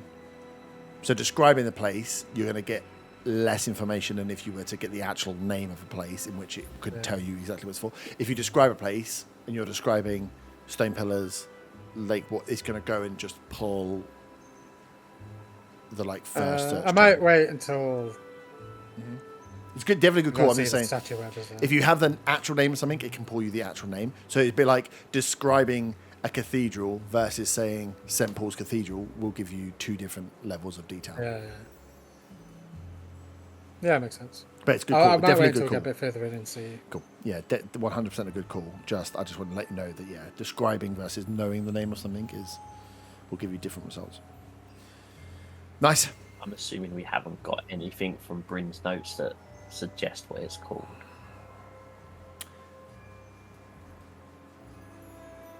No. And you know a good reason why you might not know why it was called. What it was called. For a Same similar reason as the other reason, one. we don't. You don't know what the god's name is. If it's linked to the same ones you've been going after. So the god's name has been removed, but the places might have actual names. It's just, why would you know them unless you found them? I mean, we all know Bryn's notes just says I love Andriel anyway, so. Andriel, kiss. Proper nice place. Bring Andriel here. Kiss. That's the only reason you're here. Nice. So you have these. The closest pillars. You can see that Andriel kind of goes up to the closest two pillars there, and you can see that they are intricately carved pillars. They are not just like stone. They are stone with drawings in and around. And as she's like tracing through and looking, she kind of points some stuff out to you. You can see that they look very similar to the drawings that were in the crypt. As she's like, she was in the crypt as well. She recognised them. You see as she points out, goes through, and you see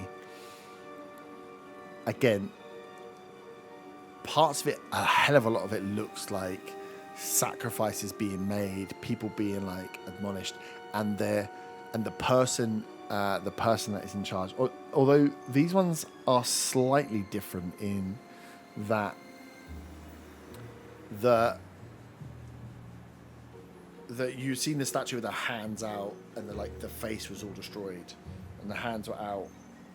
These that look like a humanoid. These ones, a lot of the people that are in it that look to be in charge have snake bodies, have serpent bodies and some serpent features. Some of them have serpent faces and normal legs. Some of them have snake bottom halves and human upper halves. And they seem to be like driving the humans towards I think Egyptian hieroglyphics style, but the people in charge are these, in some way, have these weird serpent forms, which is a little bit different to what you'd seen. You didn't pick up a lot of that in the last crypt, but here you can clearly see this weird, lean more towards a lot of serpent ideology or ideography. Is that what the word is? Pictures of snake stuff.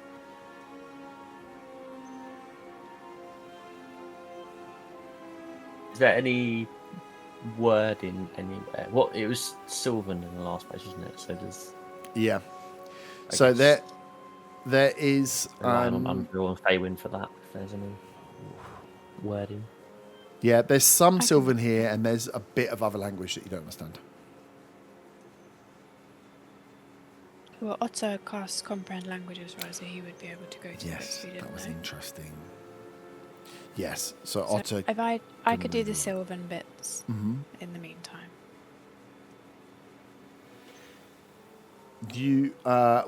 So at the moment you're only at the first ones that are here. So there's a bit of Sylvan and a bit of this other language that Otto understands. A lot of this is about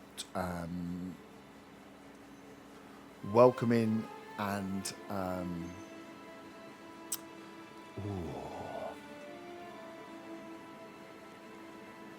these first pillars talk a lot about making sacrifice, and that it's almost like to not to progress, to get to be more exonerated, to be to gain standing. Sacrifice is required and pain is required, and through pain you will grow. And that's what these first ones are talking about, welcoming and talking about that. But like I say, you are at the very first two pillars, watching another island. You can't see the rest of it, but you can see there's pillars at each of these places as you move up. There is a caveat to comprehend languages, Mhm. reading stuff. I have to be able to touch the surface it's written on. You have to be able to touch it. You can touch if you want to move up. These are stone pillars that are. I would say you're at the first island, the end of the first island. So before the first walkway through, there's these two stone pillars, and this is what you're looking at. So you'd have to be up close to those if you wanted to touch it. Does Otter relay this information to the group? Yes. Yes. I have a question. I don't know if I need to check or anything. Is the architecture similar to the I'm going to say dungeon, but the dungeon / temple where we found the mask that cursed Vomban? Is the architecture similar? No, the architecture is more similar. If Zaga had shared where you've seen those flowers before, is more similar to an outdoor ritual. That the first place you went to was a bit more like a church.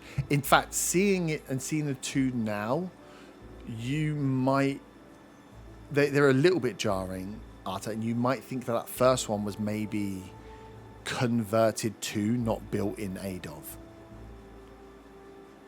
So this was your place of worship. This is who you worship now. It's this god, and we're going to put these things in. Because the drawings and the stuff that are on here match what was in the crypt. that makes way more sense. Okay, But like yeah. the That's kind of fact where that I it was like a was- where I was wooden kind of church leaning towards. building with a steeple and a thing doesn't fit with this at all, which makes you think maybe the first one there is the incongruence there, but the crypt bit, the drawings, the markings, the caving, like how the stone has been chiseled, looks very similar to the caskets that these things were held in as well. But yeah, you all just stood on the first platform. Andrea's going to look at you guys and be like, well, let's go. Can I go into Styrofoam Dragon Yep. and hover above the ground Yep. where we're going this way? How does that last for? 10 minutes, I think. Good. Just bear that in mind.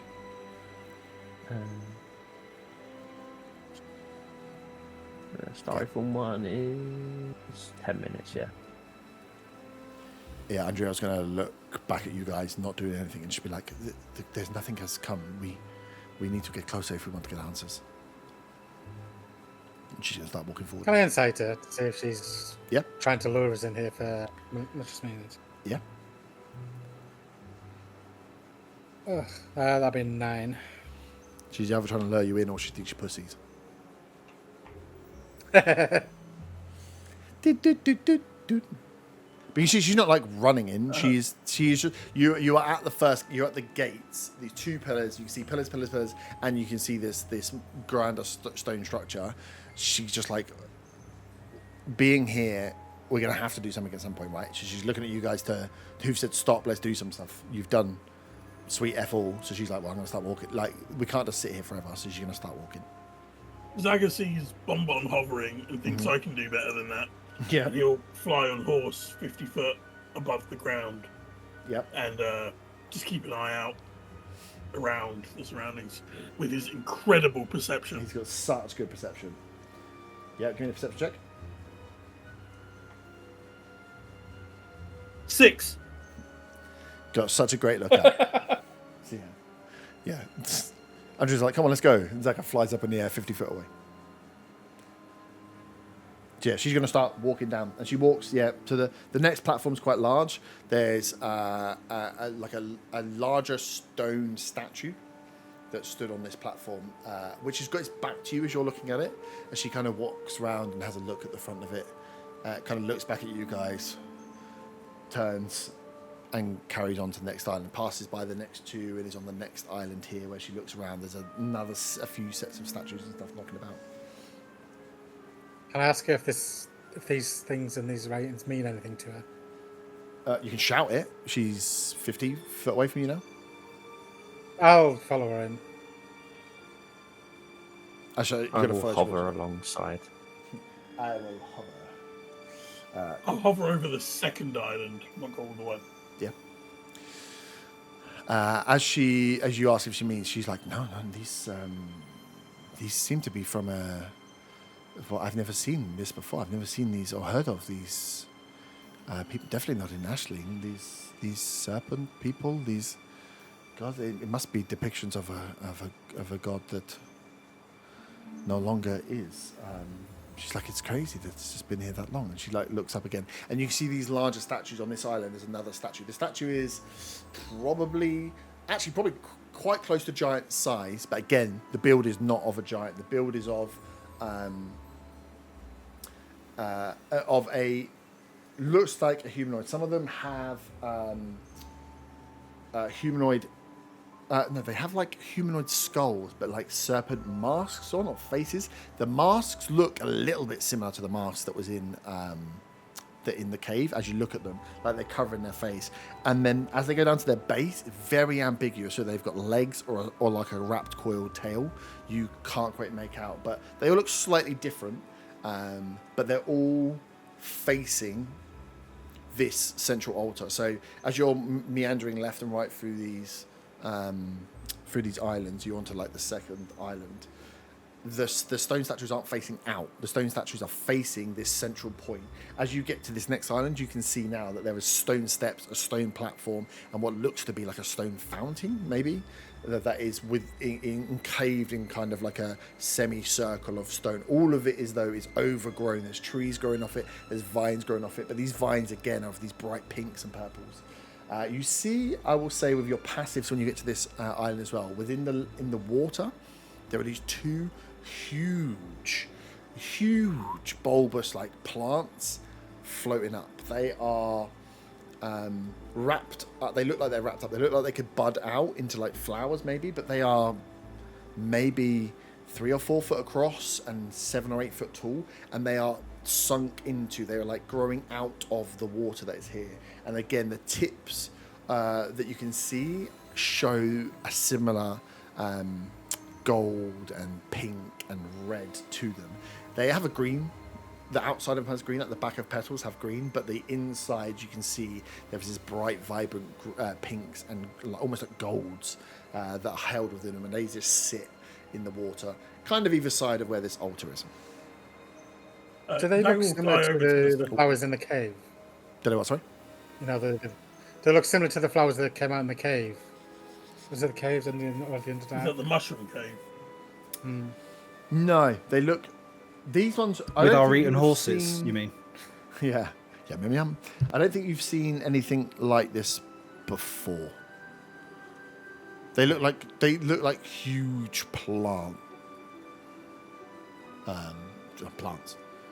but they look like they're the way that they're wrapped up. You can see that they're individual parts, but the way they're wrapped up is like at night time, like a flower waiting to bloom. Like they're all, and it's just the tops are slightly open. This is a very bad for making you think things, but a bit like the alien egg. You know how the tops just open up slightly? Yeah. Not aliens inside, maybe. But yeah, they're just open, and that's how you can see inside there's this bright, vibrant pink as these things just like float and bob.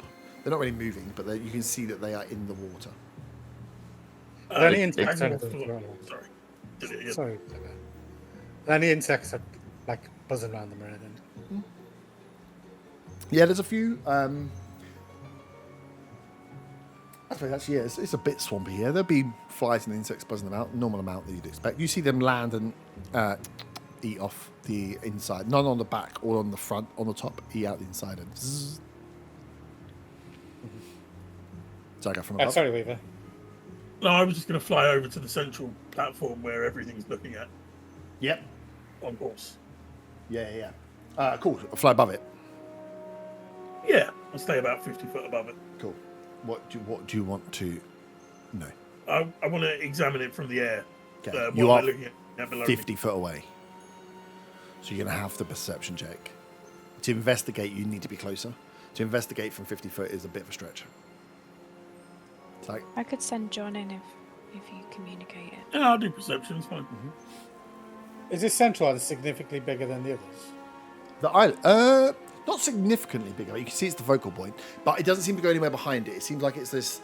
There's this wall that runs round and runs out, and this is it's manufactured. So there's stone stairs, there's a stone platform, there's these stone kind of look like stone walkways to the left and right. Where what you're on now, what you've been walking on, are grass mounds with a man-made path, but the path is like cobblestones, like rough-made stones put out to set a walkway. This, what you're looking at in the central area, is more like the columns, an actual designed piece of stonework.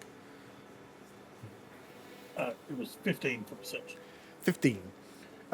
You can see from 50 foot away, you can see that this is a manufactured zone. You can see that the water is definitely running out, that there is a there are two interesting things here. One is that central fountain, which seems to have a centerpiece that is a snake or like a wormling, or it doesn't have wings, so it makes you not think dragon, but it has a fierce serpent mouth which is spouting water into this fountain, which runs out from the fountain out and into the pool. You will also see behind, the walling that runs behind is damaged in different places, but there is another huge face carved into the wall. The back part behind it is thick. like the wall that runs around the outside, the central bit is probably like 5-10 foot, maybe even deep. Like it's a thick semicircle, and then it goes out into single pillars and single Colosseum style pillar over the roof. But this central bit here, this main area, is thick stone. Whether this was like one large stone that was carved out or individual stones that were placed, this central area with the central bed stone is some solid masonry. And then there's this huge face that's carved. And from the angle you're up from the top, you can see that it doesn't have the same expression as the warning one before, but it is about the same size. Zaga will fly down on horse, and he wants to see if there's any objects that look like they could be stolen. Okay. Give me an investigation check.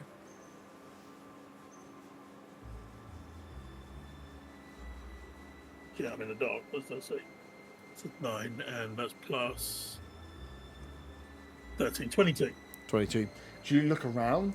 This is just stone, plants, and a fountain that is flowing, and then it flows out or flows down into water. There is no bags here. There's no treasure chests here. There's no random pots of gold. This is looks just like a garden. Looks like a fancy garden that's There's no overgrown. like idol or anything, like little statues or anything.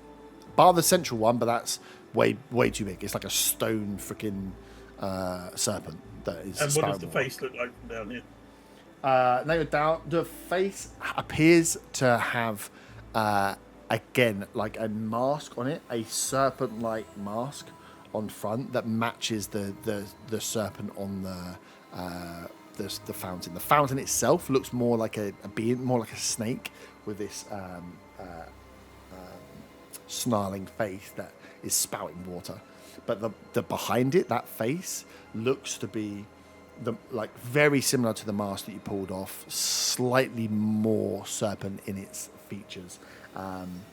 Squared eyes, a squared nose, sharp fangs, and it's just staring out at, kind of staring at the back of the fountain in this area. You see that this would be like, if you would be standing on this platform now. If you come down and looked at it, it would be staring down at everything that happened on this platform. This looks to be like a ritualistic platform. This is the centerpiece, and this statue is there to stare at what is going on. Is there any other wording on now that we've moved away from that initial pillars? Is there any more? Yeah, each of the pillars have got other wording. Yeah. So yeah, as you get to this next island, as seeing Zaga, are you staying down, Zaga? For the moment. Okay. Yeah, so seeing Zaga land, Andrea will carry moving forward. Like, why be held back if you're just going to fly forward in front of her? So Andrea will start making her way forward towards that central platform as well. With Otter and Von, you guys following behind. You have two more sets. You have the exit set from where you are here, and a new set of stone that's on there. And Otto, as you're reading through there, you can see that, again, it just amps up again. Talks about poison, talks about surviving the poison, or having the kind of constitution to survive the poison. Separates the strong from the weak, separates those that are chosen and those that are not.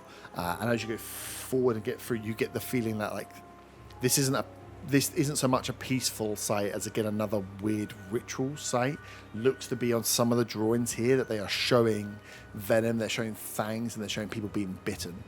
And then the stages that come after that. And it almost looks like they're depicting the descent of man towards a snake. Like that the bite will lead you to a transformation, which will lead you to something else. But it's very, very like simple and abstract in drawings. But you can see that it's the more pain you can endure, the better your rank. Like those that can have the constitution that can survive are the ones that will thrive. And it's a lot of that propaganda as it goes forward, all depicted out in like, you are stepping your way forward for a ritual here. This is making your way up to this central chamber, and the pathway you take from this second island, Andrea was walking, you're walking up from below to go up some stairs to look down into that fountain of the snake, and to be behind that looking down from this masked creature. You are walking up towards. You can see how this would feel if you are walking up towards this central stage. I think I'd like to use Legend Lore now, describing the place. Okay. So yeah, you describe what you've seen, describe some of the words you had out there. The Legend Lore will describe the Legend Lore will tell you about a race of people called the Young Tai, which you have never heard of before, who have not been present or have not been seen on this continent for hundreds of years, hundreds if not thousands of years, and they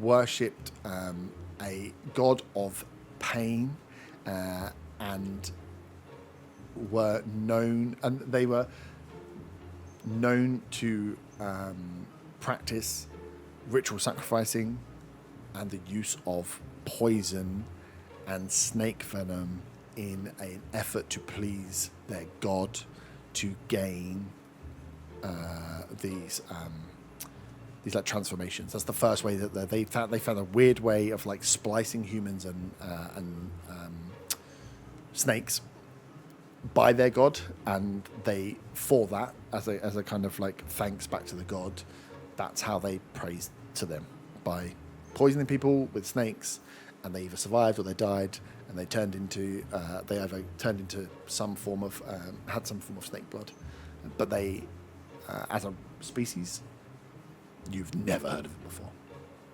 and this, they would say, is one of their ritual sites. Okay, I'll relay that to the group, Mm-hmm. and I will also take a potion of poison resistance after finding that out. Nice. Sorry, when Otter says about he's never heard of them before, Yep.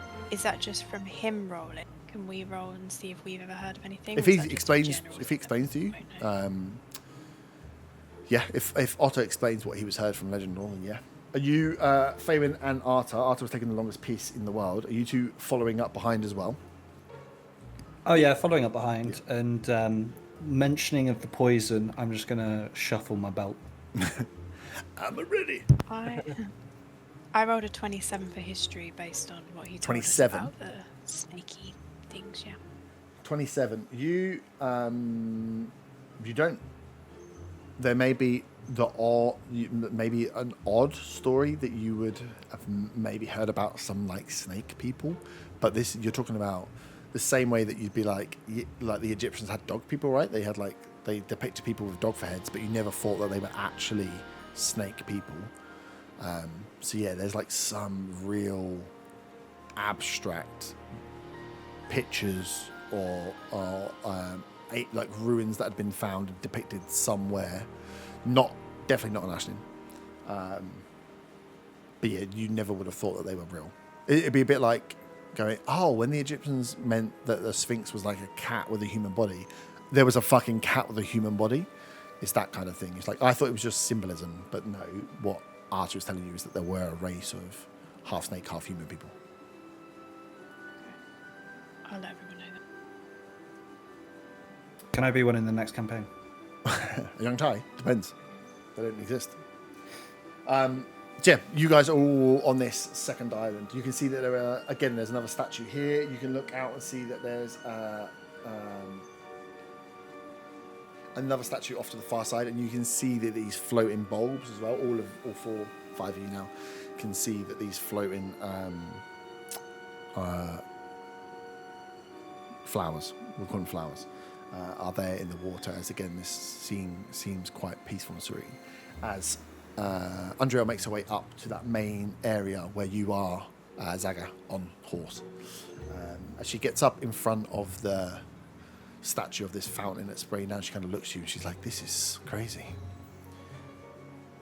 As she stood in front of the fountain, horse kind of startles a little bit, Zaga, as between his legs come creeping these really small it almost looks like tumbleweed at first, but there's these small little blights, these small little twig creatures.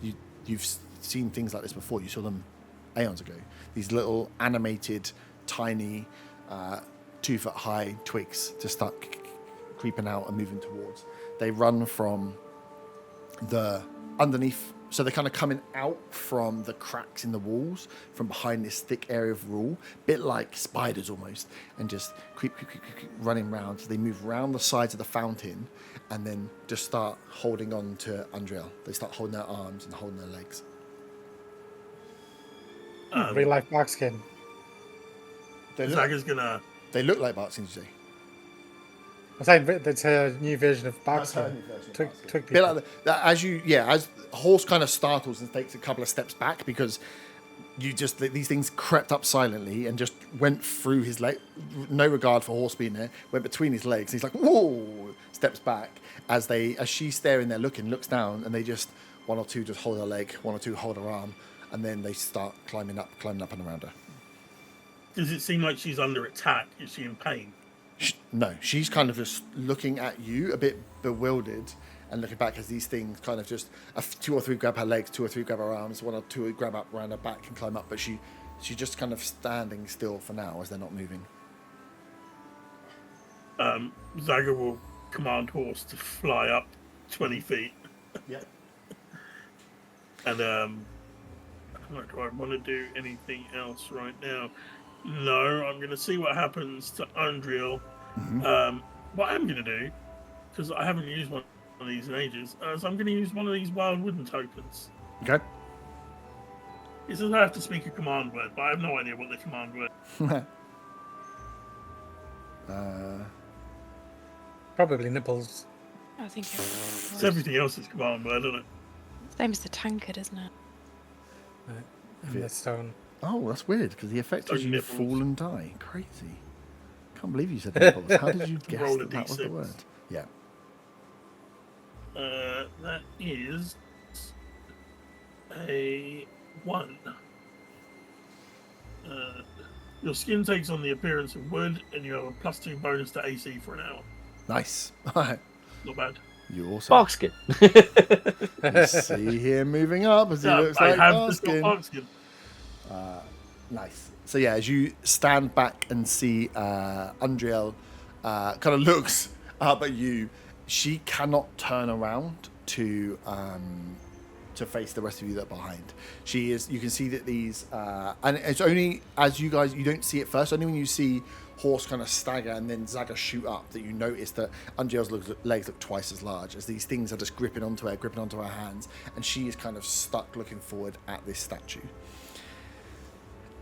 At this time, you start to feel a rumble as the water starts spurting from the mouth of this statue in front.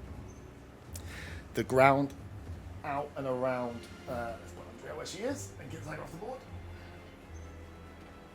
As these tree blights hold on and stick to her hands, you start to see this fountain shake and crack. And starts to crack, and the water starts to spout, and the water starts to run faster down. You see there's like a sploshing of breaking of these bits of rock that move in as a piece of green and a snake head fires out from in front of this thing. Next to you guys here, this statue starts shaking and crumbling and cracks as you see a long serpent tail whip out. And Zaga, from your point up top, you see this large wall behind start to splinter and shake as these 2 enormous wings pull out as the front of the thing falls down and crashes into the fountain. Can you all roll initiative, please? That's Hold a on to good your number. initiative roll for Arta. That's a 12. Even with my alert, I only got an 11. Bloody hell. Yeah, that was me last 17. time. 27. 27. Hang on, let me get everything set up. I got an 18 as well. Let's remind everyone they've all got water breathing. Nice. Give me 1 second. Oh god, I didn't delete That all includes this shit Andrea. before. Okay, so Does she everyone's have got wood water breathing? Because she's about to be a tree. And I am still hovering as well, Yeah. rather than on the floor. Fucking hell. So, right. Who got 27? Zaga. Dagger. Zaga got 27. Who's next?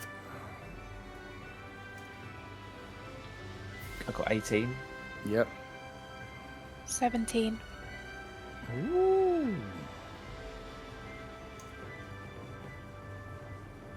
Otto, you 11. Yep. And Arta was.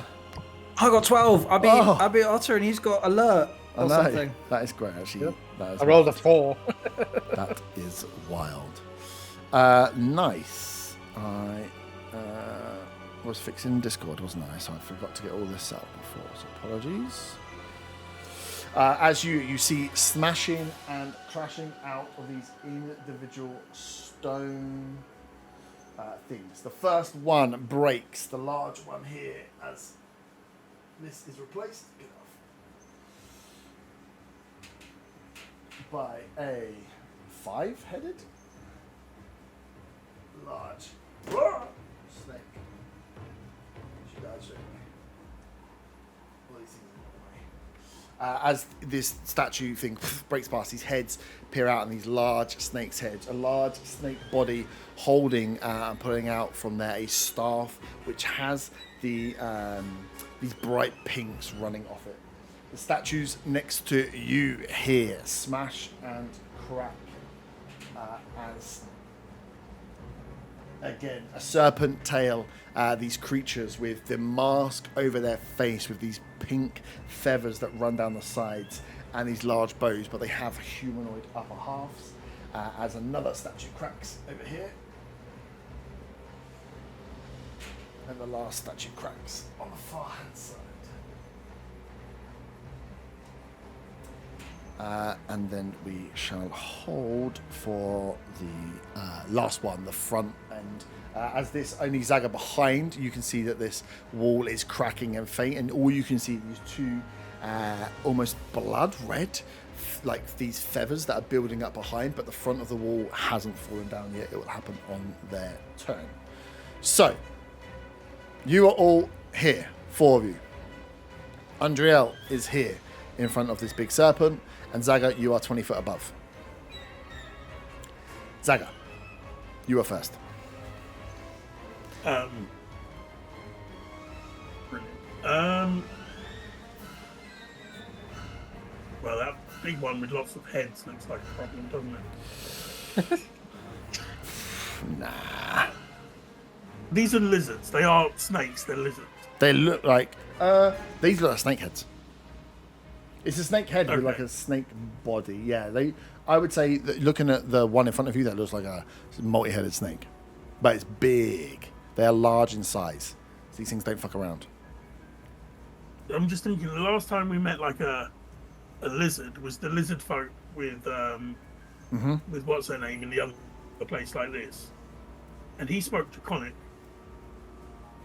I'm wondering if these snakes maybe are somehow similar. So we'll find out. I guess there's only way to find out, yeah. I'm gonna yell in Draconic. Whoa, what the fuck do you want? Eloquent as ever. Nice.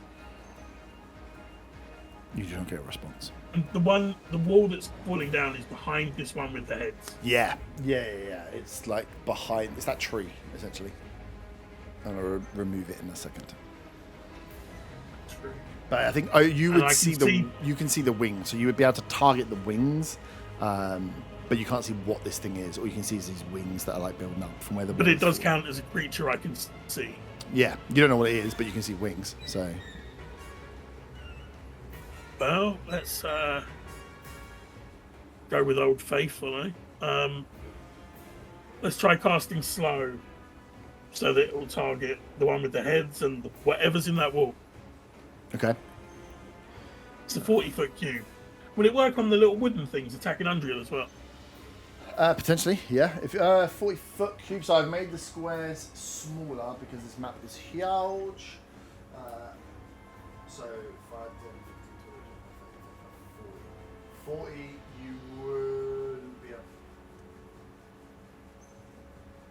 You wouldn't be able to get. You'd have to get the 2 snakes in. I don't think you'd be able to get the twigs in as well. All right, let's go for the big things. Yeah, Let's see how wise they are. Wisdom saving throws. First one is a 16. That's a fail. Yep, which it will use a legendary resistance to pass. Brilliant. That's the one with the heads. That's the one with the wings, and then the ones with the heads is a 24. Is a pass. But the wings has burned a legendary resistance. Okay, Yeah. I can live with that.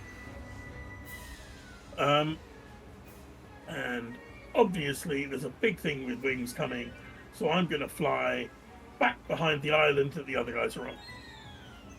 Cool. What's your full movement? 90-foot fly speed. How far do you want to go? 70 foot takes you behind them. Yeah, let's go another 10 foot. Big brave tiger as ever. I want to go in and get loot, and then I want to fly away. End turn. End turn. End life. Cool. Up next is 1, 2, 3. As this wall, I'm just going to take the wall away because it's got too much in it. As this wall cracks and falls, appearing out behind, rising up high enough into the air, but with the tail still on the floor. The bright pink feather tail flips round as these wings pull up as this boost lands down. It is absolutely freaking huge. The face is the mask that you've seen before. The pink is of these feathers that were there before. The tail whips round, and while Serpent ends in feathers, and then it has wings as well as 4 arms, as this thing starts to rise up. It's not a dragon, though, is it? It is not a dragon, no. Did I get any response to my draconic from the other one? You didn't know. You didn't get any response from your draconic. So it is going to. I mean, I know this game's called Dungeons and Dragons, but this is just stupid, man. It's a big one. I just kind of realised that I left Undriel to die. Oh no! I just realised I left Andriel to die. It's going to. What, you mean the one that nothing has ever attacked at all in the Right. forest? Well, I wasn't worried anyway because she's a slag. It's going to fly up and over, and it's then going to cast Cloud Kill on the 4 of you that are grouped up. So as a Why are we stood next to each other? Yeah, We that's should really just good. like stand a mile apart from each other at all you times. know, you did say you caught up. Constitution saving throw, please. Is it poison based? Yeah, but does that? No, it's not to give you the poison condition, though. Which I think is how that works. Am I there? I got 11. Yeah, you are there. 14. Fail. I'll roll first and then I'll look into it. 17. Fail. It's the bell. It's She was poisoned. Saving throws. So it doesn't give poison condition. No, but if it does poison damage, Okay, you no, get the yeah. half of the poison damage, won't you? Yeah. That's not one. Oh, nice. So that's fail. I'm glad we went through that. 50. 7 plus. Okay. So everyone failed. So 27 points of poison damage. Oh, I'm glad I took that potion. Yes. I'm glad I put my belt on today. And then, so that was. It's a 60-foot cone.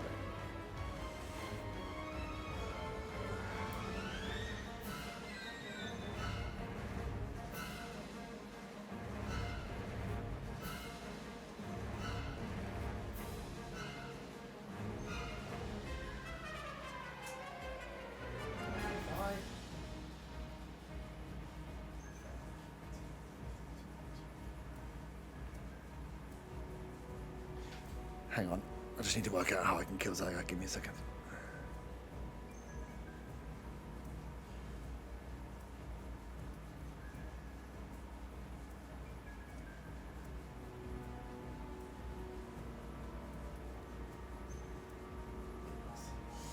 This thing has incredible flies. It's such a bitch, mate, because you're so fucking.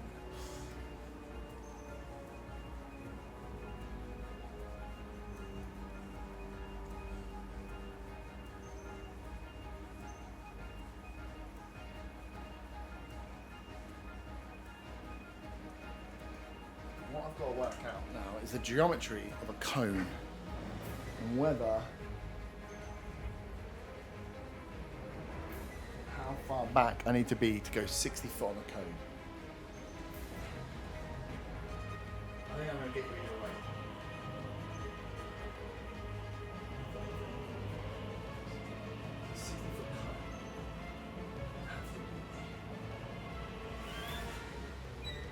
I take it this thing's flying as well, so it can match my height. Yeah, it's only, it would be higher, but to get you all in a cone, it's going to need to be back enough. And do 60 foot, 5, 10.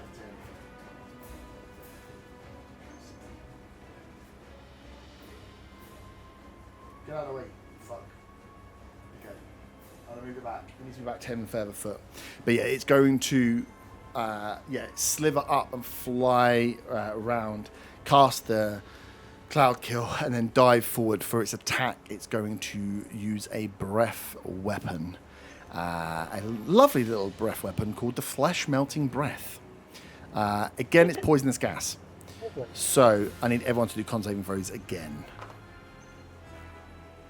Does that include me as well this time? Yeah, I think with it's a 60-foot cone. Does this and one that's a cause the 30 poison? foot, which 30 foot already would get close to you, so if she's far enough back, you would just be in it. And the floor would be in it, that was me. Does this one This also one- not cause the poison condition? No, it doesn't do poison condition either, it's just a bit of a bastard. Dirty 21 this 20. time. 21, Yeah. that's a pass. Dirty 20. Yeah, pass. I did 14, so. And then... Who hasn't gone? 19 to Zaga. 19 just passes.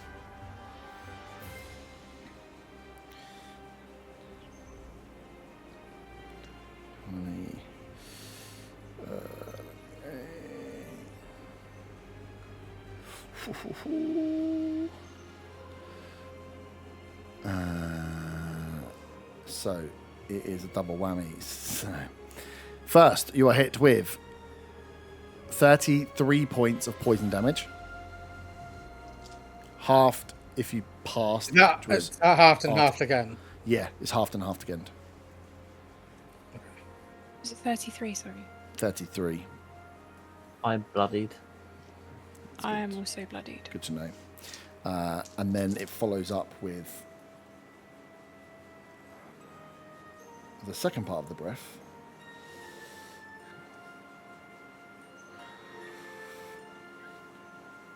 $25 points of necrotic damage. Halved if you passed.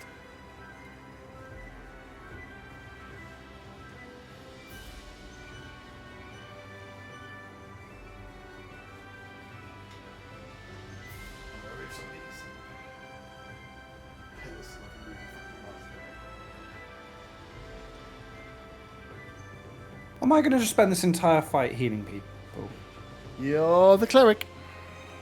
That's its go. This thing, just fires out of, uses the legendary resistance to get off the slow, flies and swoops around, fires off the cloud kill with a bonus action, and then from the mouth, this melting, poisonous and necrotic breath which burns at your skins, and then it stays there floating. We'll say it's floating just about 10 foot off the ground.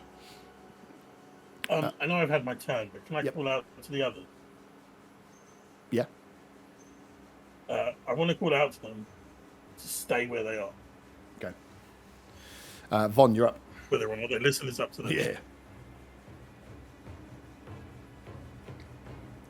Stay where we are. Yeah. There's an enemy. Bearing in mind they almost just died in one go. Uh-oh.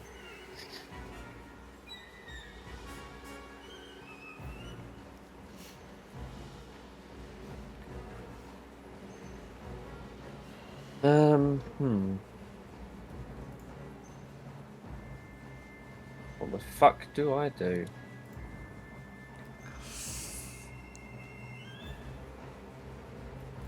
You could just die if you wanted. Up to you. I mean, I think he almost did. Very fucking close. Yeah.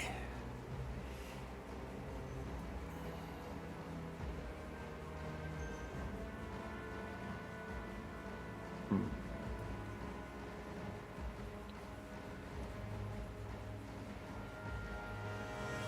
50-foot radius. Mm-hmm. Be massive. In the north part, how many can I grab? Are you able to be selected with it? No, it's just everyone in that area. So 50 would get I want to avoid anyone that's 50-foot radius. our side. Yeah. 50-foot radius is 100 foot.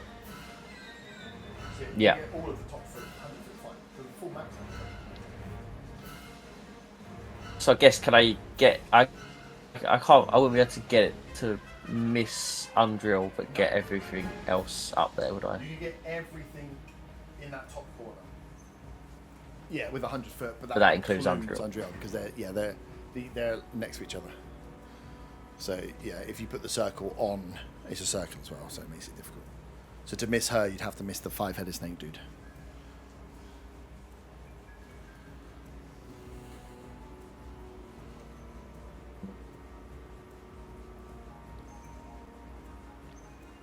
Is it worth it?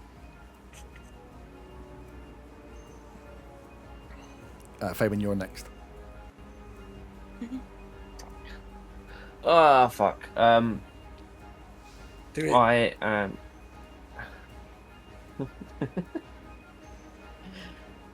Oh, fuck.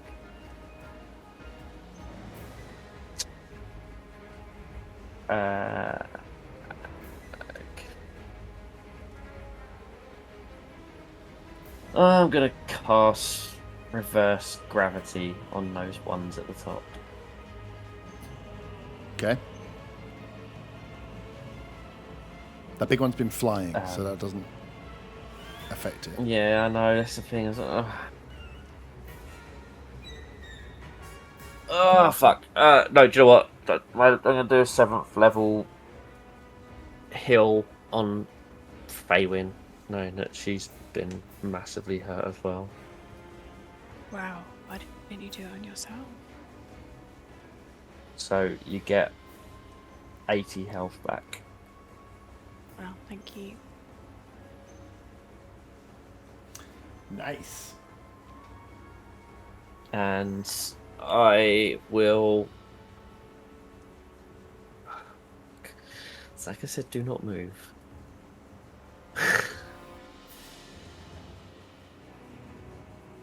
Huh.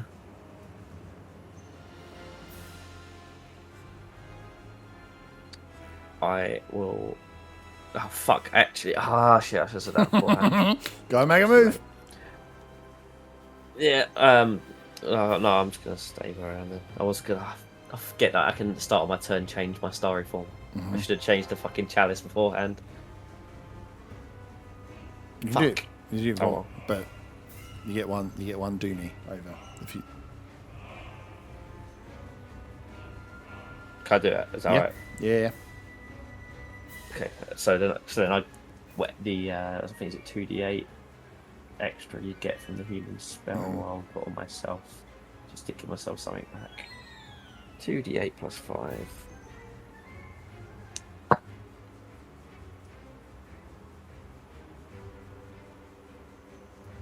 Cool. Okay, I have some. Still bloodied though. Cool. That's it. That's my turn. Nice.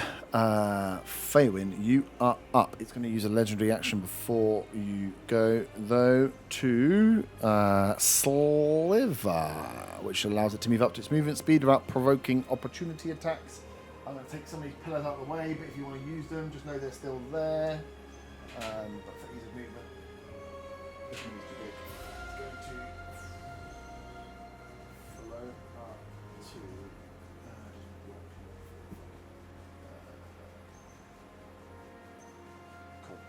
It is 10 foot in the air. And it's floating. Sweet. For Fabian, you're up.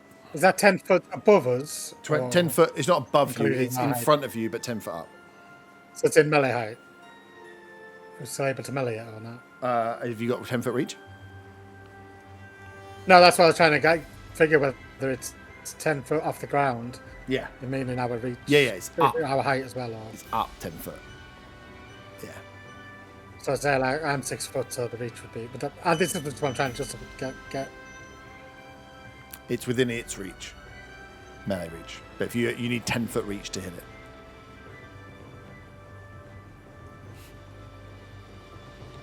Fabian? Can I go? John's not on the board, but I've just rolled his con save and it was 16. I assume that failed. Oh, yeah. That would have failed. Or because I guess that he was next to me. Okay, so John is dead. Good job, John. Hi, Thanks for John. joining the Hi, party, John. pal. 40 HP. Yeah. Hey, did you do it for horse? I am.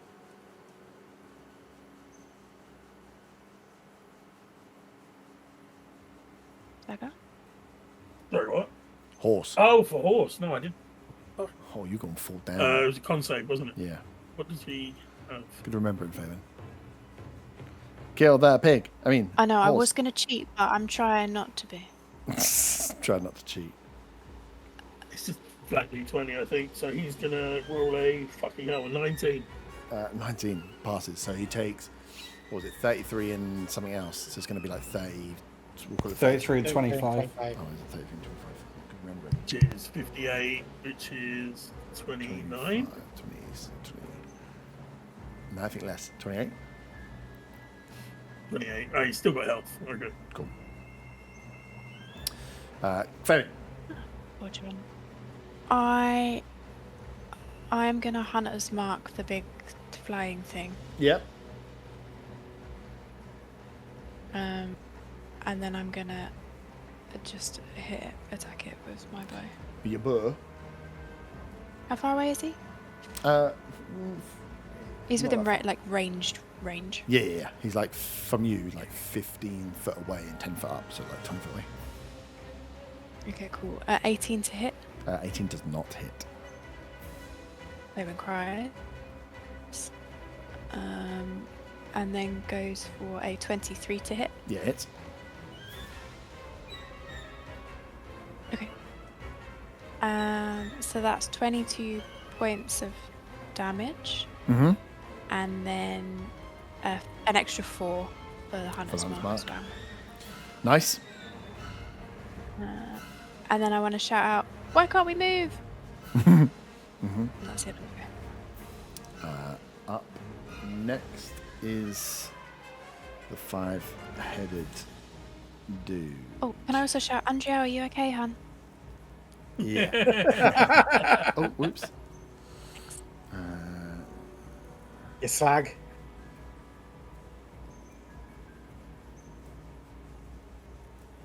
Cool.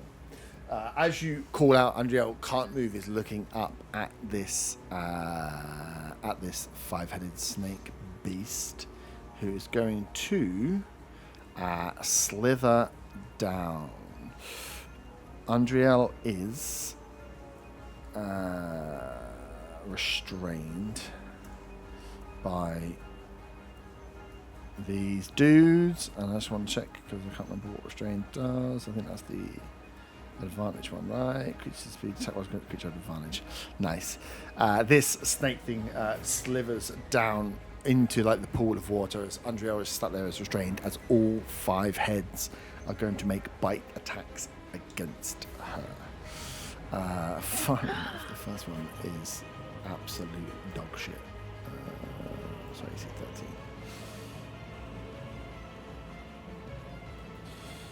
13. I forgot to put it on the board. That's my bad. 13. What's my attack? What the fuck's the... I did +7. Oh no, first one's going to miss still.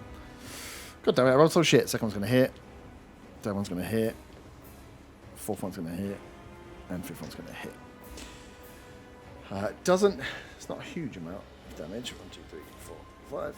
But you see, these bites, as these heads, one after the other, after you just asked how she is, hit and attack her.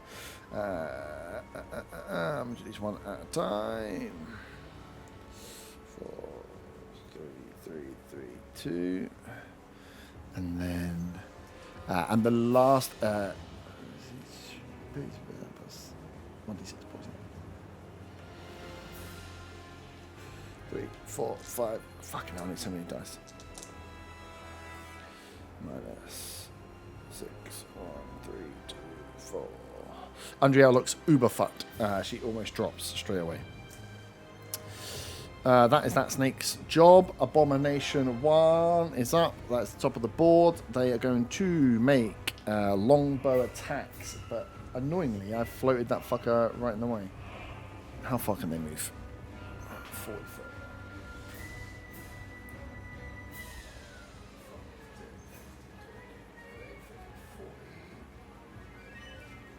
Going to take an attack at Ottar. As you see this, it looks strange. These snake things move down, but with these masks, their face is just a mask with these like pink feathered hairs. As this bow gets drawn and fires towards you, that is going to be a 22. It's I'm going to do all 3 attacks. Second one is a 17. meets it, beats it. And third one is a 26. It's So, Wait, which creature is this attacking? Otter. Oh, it's the one at the back. One between the one with the bow. It's Oh, firing it's doing a ranged attack, is it? Yeah, it's got bows. They got bows. I thought about this. I think we might be fucked here, guys. I'm not. I don't want to be the bearer of bad news, but like, I cannot heal you per round that much health. Me and Bonvan got double bloodied first. So you hit. take 14 points of piercing damage. Yep. And 11 points of poison, which will be halved, so 5. Sorry, that was just on the first one. Second one, you take 15 points of piercing and only 7 points of poison, so 3. And the third one missed. third one hit, didn't it? Oh no, third one did hit, didn't it? Yeah, it was 26. I mean, you can miss if you want. Oh. I'm also blooded. Then you take 8 points of piercing and 1 point of poison. I rolled a 4 and 2 on the dice. Nice! Arta, you're up. Then Otter.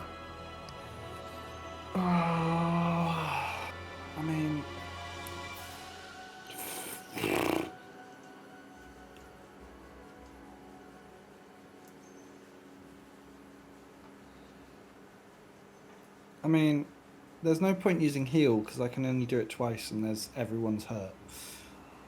There's no point using cure wounds for similar reasons.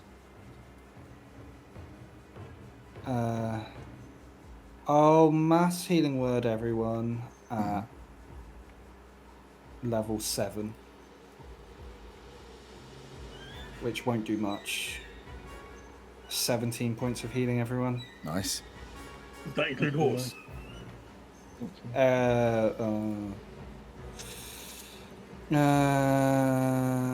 6 creatures, so yeah. Does it include Undriel? Horse or Undriel. Undriel. How's Undriel looking? You don't have to include me if you Very want. bad. Pretty dead. I am now on I'll- 69 health, so I'm perfect. Giggity, you win the game. Just I'll don't- go Undriel. I'll go Undriel. Okay. And So then don't you have said to the big include me dragon 'cause thing's I'm 10 foot alright. up, right? Yep. I'm going to throw my hammer. Nice. Because mass healing word's only a bonus action. Bow bow. That's a 23 to hit. Yep. Perfect. Now I need to remember what it does. So Yes. that is so many 12 dice. plus 5 plus. Someone keep counting this. I should have just rolled them all at the same point. No, I can do it. It's right. 12, 5. I can So do them 17. And then I think it's 2d8. So I've hit with the weapon attack. Where is it? Yeah. Oh no. Yeah. What was the 2d8,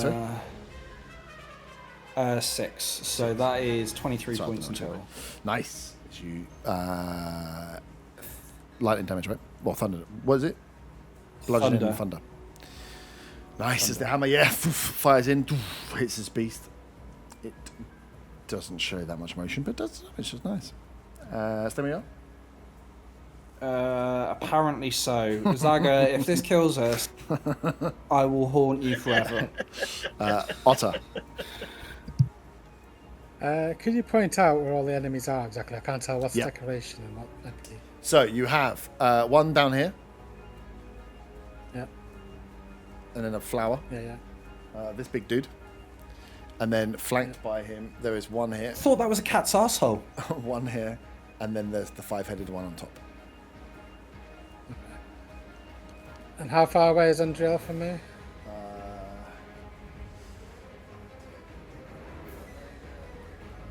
65 feet. Maybe 70, actually. Oh, no, 65 because you run diagonals. I'm guessing I get attack of opportunity against me. You feel like it's placed itself there for a reason. Yeah. But I'm gonna have to try. Is there a space for me? Because I can see all those twig things. Yeah. Is there a space for me to get within 5 feet of Undriel? Yeah, technically.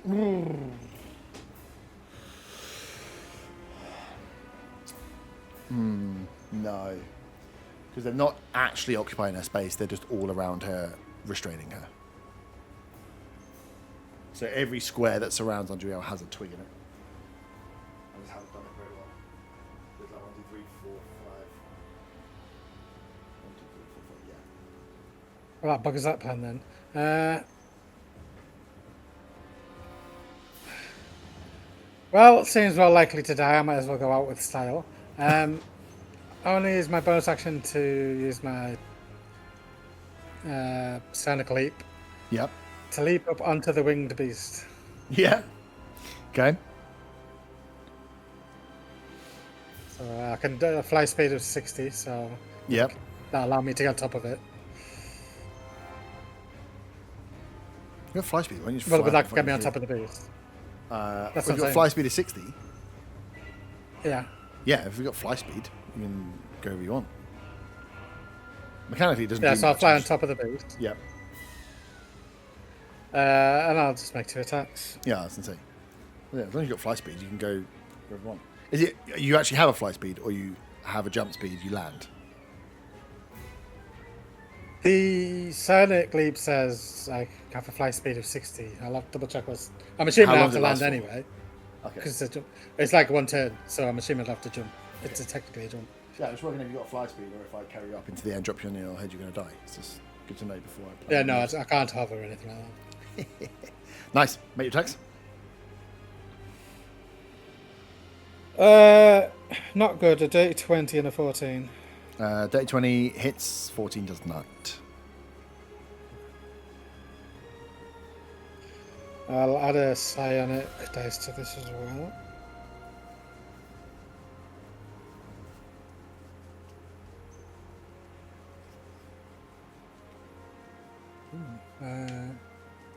So that's 16 piercing, Yep.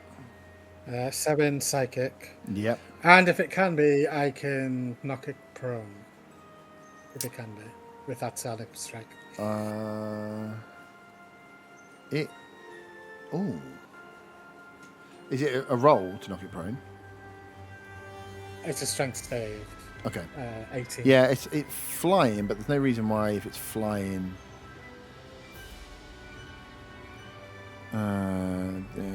Just look at commissioned immunities. It doesn't have prone. It's got a lot on there, but it doesn't have prone. So yeah, you could literally punch it down to the ground. Strength save. Yeah. 18. I rolled dog shit. That's 10. And it's prone. Nice. So it's on the ground. It's massive compared to you, but yeah, at the moment it is prone. Do I have to make some sort of dex save as it falls? No, also you just write it down. It's pretty big, and it's going to not fall quickly to the ground. It's just, yeah, as you are behind, it's not used to getting attacked from its spine. So as you, slice in as it falls down, can't get you off, and it will cover itself down. It's not going to... if it's knocked prone. If something's knocked prone from the air, does it fall and take full damage? Probably would. Yeah, give me a dex save, because I'll give it damage for falling.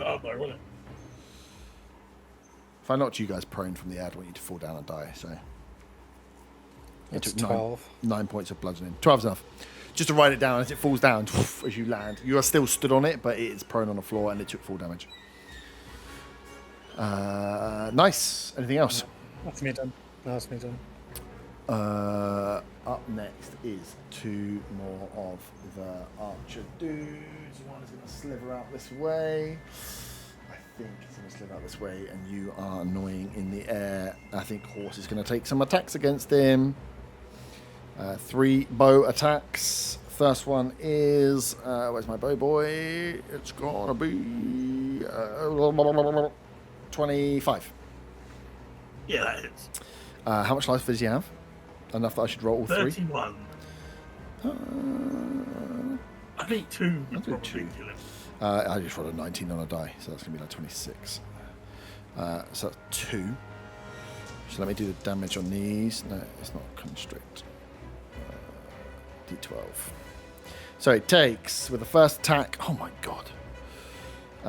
5 piercing plus 11 poison, so 16 in total. Second attack, much better, is... Yeah, he's dead then. Yeah, 50 is 23. He's got 15. Oh, and then 8 poison tips him over the edge. Nice, as Horse gets 2 bow attacks against him and poof, disappears. Zaga loves full damage. Zaga loves full damage. You're only 20 up though, weren't you? Yeah, it wasn't 50 anymore. Yeah. Was. No, you did say That's 20. good. If you had 50, I would have hit you with that attack before. Can I use my reaction? Can I see Zaga? Yeah? Can I use my reaction to cast Featherfall on Yeah, 100%. Famous reaction used. As Zaga, you start to fall to the ground, bracing yourself for an impact. Faywin fires out the Feather Fall spell as you gently fall and land on the ground, just in time for me to shoot you with the third bow attack, which is a 25 again. Oh, cutting words, that one. Okay. My AC is 21 because of the token thing I used. Oh, yeah, of course. So, but I only rolled a 1, so you hit me. Oh. So that is 7 points of piercing, 9 points of poison. Cool. And And then last up is the one that is closest to you, who is going to sliver up and constrict Faywin. So that is a 25. I want a 16 again. 25 to hit. Hits. Can you give me either an athletics or acrobatics saving throw to stop yourself being grappled? I'll do acrobatics. That's a 24. Oh, fucking hell. Okay, yeah. That passes. It tries I do to a cartwheel. whip its tail. You still get hit with the tail, but you don't get grappled by it. You manage to get out of it. You still take 14 points of bludgeoning damage.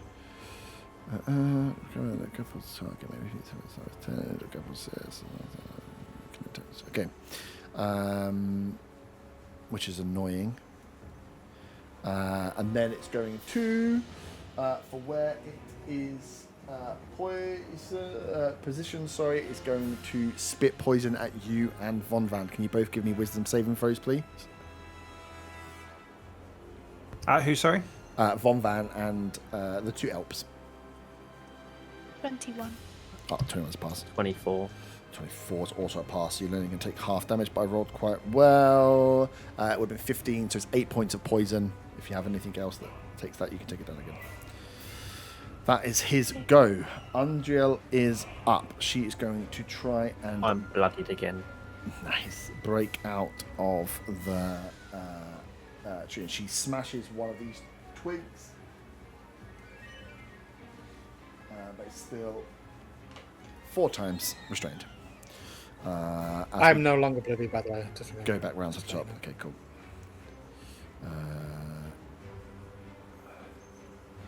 In my new combat tracker for my new spreadsheet, I put bloodied on there so I can heal you. Zaga, you're up. Oh, can you all? Well, I had a plan. Can you all give me nature checks?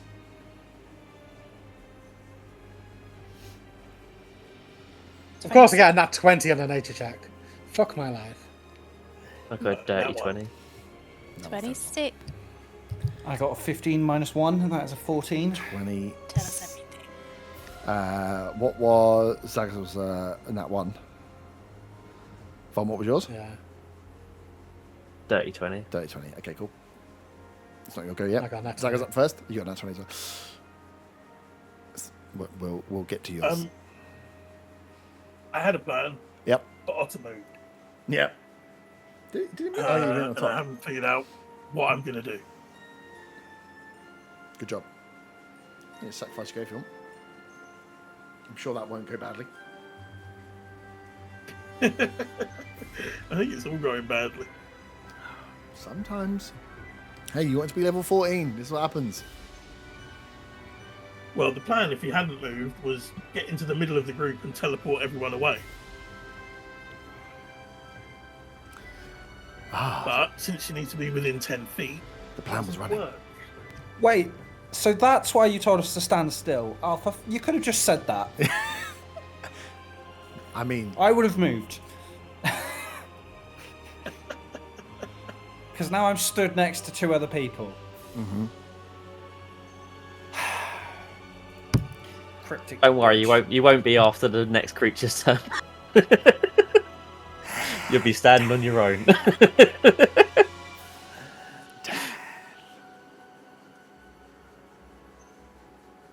I'm looking at spell descriptions, sorry.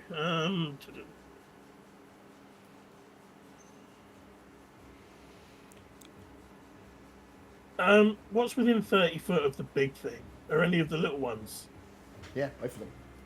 It's Probably 5, not. 10, 15, 20, Who 5, cares? 10, 15, 20, 25, 30. That one just is 5, 10, 15, 20, I mean, I'm technically on the ground now, on top of the bird. all of the archers are. The 5-headed boy is not.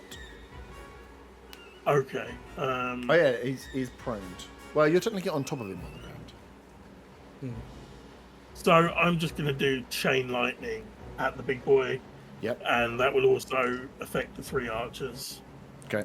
Can they all do a dex saving throw, please? Oh yeah. Some snakes. Yeah, I know. Dex saving throw. Oh my god! I rolled dog shit. 15 for the big boy. You have a really good Fail. plus, and then you just roll dog shit. And then Archer 1. Oh my god, I rolled a 2 on a dice. That's me fail. 14. And then, oh my god, I rolled below 10 on all of them. They all got below 15. They all fail. 10d8 lightning damage.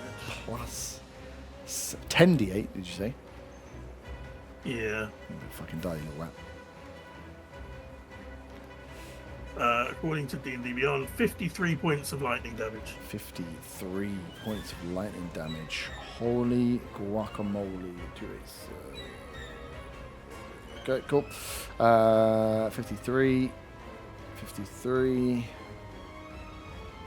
Oh yeah, these guys haven't. This is the first time they've been hit. 53, nice. So the archers at least look bloodied. No, they definitely took some damage. They're close-ish to bloodied, but they're not bloodied. The big guy is looking almost bloodied, actually, with the attacks I've got into him. He's closest to bloodied. As that. Anything else? No, that'll do. There we go. Level 14 spells coming, finally. Excuse me. Do you not remember the Just like Godia. the church that I've made multiple times? Oh, yeah. Of course. I remember the heal. Thank you. How Ransom. could I forget? It does not get its flesh melting breath back, you'll be happy to hear. It does make... it's prone. Oh, I can get up from prone. That's not too bad. So you can get up from prone. It's going to take half its fly speed. I forgot. I've got legendary actions. Make... yes, it's going to stand up. Otto, you're quite annoying, so he's going to go for you. He's up from prone. And it's going to make a fang attack against you. He's going to try and bite you. That is a nat 20. Against Otter again, though, which makes it a 31. But it's not damage damage, which is annoying. I'll do the I'll do them actually separately just in case. No, actually, fuck it. I'm going to bite you twice. Second fang attack is a 26. Yeah. I think at this point I'm going to Team Levistus. On the second one, you'll have to do it on. Or you do it Yeah, on the yeah, first. Otherwise, I would have done them separately. So the first one you take, can't do mass. 19 points of piercing damage, and then some poison. 15 points of poison, which you'll half down to 7. And the second one. So yeah, if you want to on the second one, you could then do your... Are you tombing between or after? Between. So Cool. the first bite goes in damage. Yep. I see the second one come in and I spot it. Cool. So you are an icicle for the second time, as this attack will bite in. You will take... that's 19 again, points of piercing. And 7 points of poison. I've got so many dice on my table. Why are they all different dice? Oh my god. You've turned to ice. It has 2 fang attacks and 2 claw attacks. I feel like you've just thrown Von under the bus a little bit. Do I want to keep attacking the ice cube? Not really. Von, the claws are coming your way. 47 10 47. 8 points. Von. And I've now got bloody. In the... Okay. Von, first attack is a 27. That hits. And the second one's only 14. That misses. I'm assuming is a miss. So, claw attack, first one Yeah. misses. That is 10 points of slashing. And 5 points of poison. And that is all it can do. That is all she wrote. Von, you are up. Okay.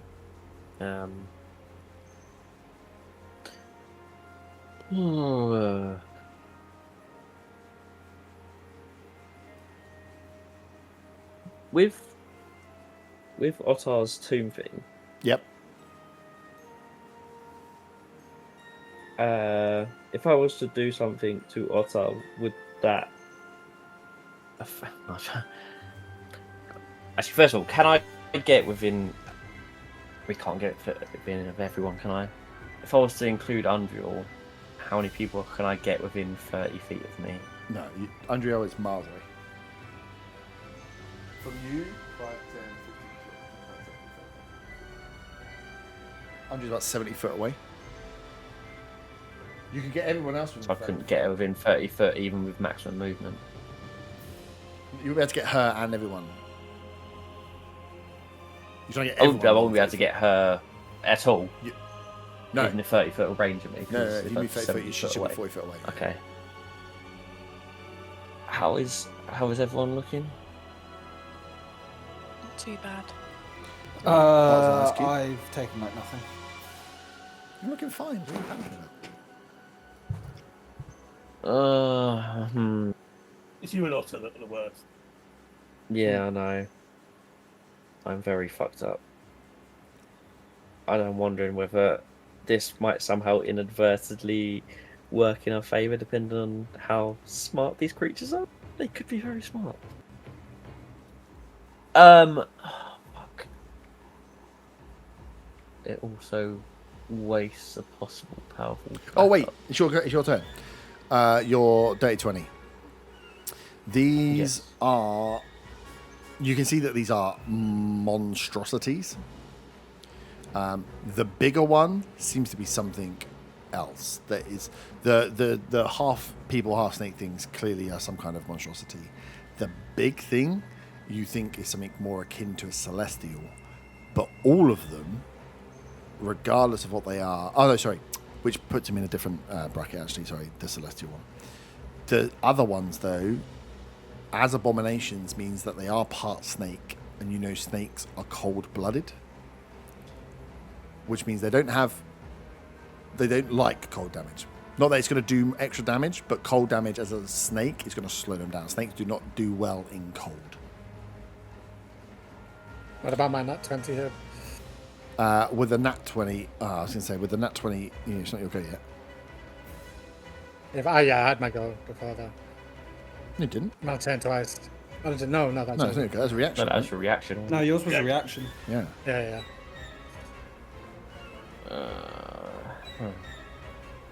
So yeah, all of the other ones on the board you can see are abominations. That bigger one you can see is something else.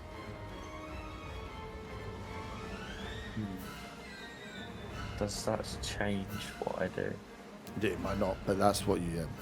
That was just rolling down. So everyone out, bar the nat 20, everyone else would get the same information. This cold damage will cause them to have pain.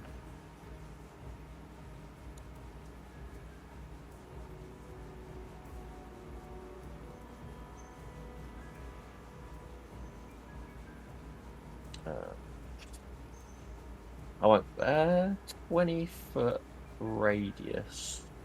Mm-hmm. That can't get multiple of the abominations, can it? Yeah, probably. They're too far away from each other. 15, yeah, 20, they are. You'll be able to get these two. 20-foot radius, though, is not going to be 5, 10, 15, 20. To get this one. 5, 10, 15, 20. No, they're just outside. Can I these get two. one of them? Can I get one of them and the big guy? Yeah. Or You not? can get these two. You can get these two. You can probably get those two. And they're all pretty much the same, haven't they? Them been. They've all taken They've only the been hit exact by one same thing one each, hit. haven't Yeah. No, actually, sorry. Oh no, they have. Yeah. They're all in the exact same HP.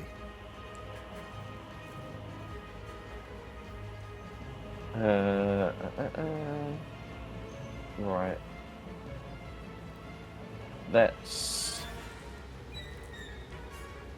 Let's go with an ice storm at 5th level. I get a dex save from the big guy and one of the small guys. Yeah. Small guy. 17. Fails. Big guy. I'm on that 20. Okay, so he takes half damage. There's 2d8 bludgeoning. Yep.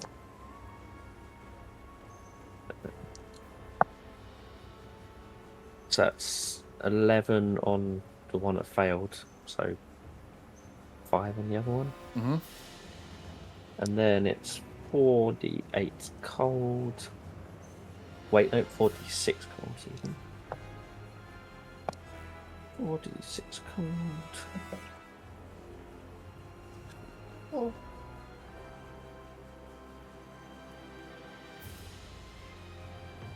There's 18 cold damage on the one that failed. Nice. And 9 on the other. 18. And that one's blood. This one, the one you hit. That area is difficult terrain. I want it to be. I want it to not be on us. Yeah, yeah. Okay. So one of them two up there. Yeah, and it's difficult terrain. Cool. So we say this one here. So this one is bloodied now. Yeah, and you can see as you hit it with the cold damage, it failed a con saving throw, so its movement speed is halved, and it can't take reactions. Okay. And nice. What can I do? Bonus action? I can't do anything really. And I'm guessing I'm within melee range. Yeah. Opportunity attack range of that guy. So it's on the floor with you because it was punched prone. I will stay where I am. Stay where you are. Faywin, before your go, that creature is going to. Oh, actually. Yep. You did say does. Done.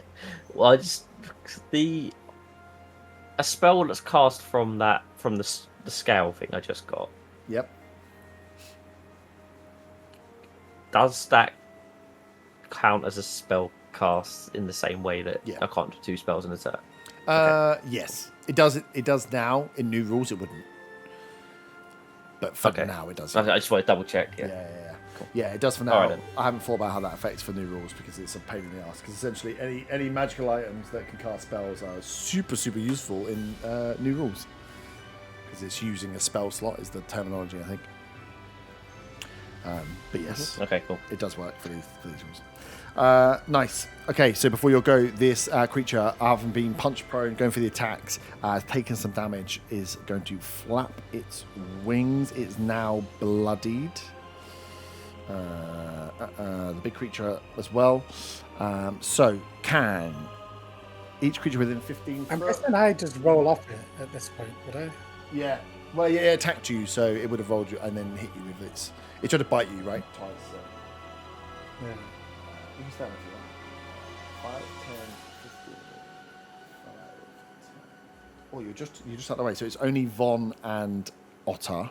Can you give me dexterity saving throws, please? I fail automatically. You're in a thing. You fail automatically. How funny. That's a 19. 19 is meets it, beats it. So you don't get knocked prone, which is hilarious. You take half of this. So it would be 28 points of bludgeoning. So yours is. So that's 28 to Otter, but 14 to Von. As it beats its wings and essentially smashes you with its wings and gets itself knocked up. Otter, you'd be knocked prone, but it doesn't matter because you're in a thing. And then it can fly up to half its flying speed. It doesn't say without opportunity attack. So, Von, you could melee opportunity attack if you would like against it.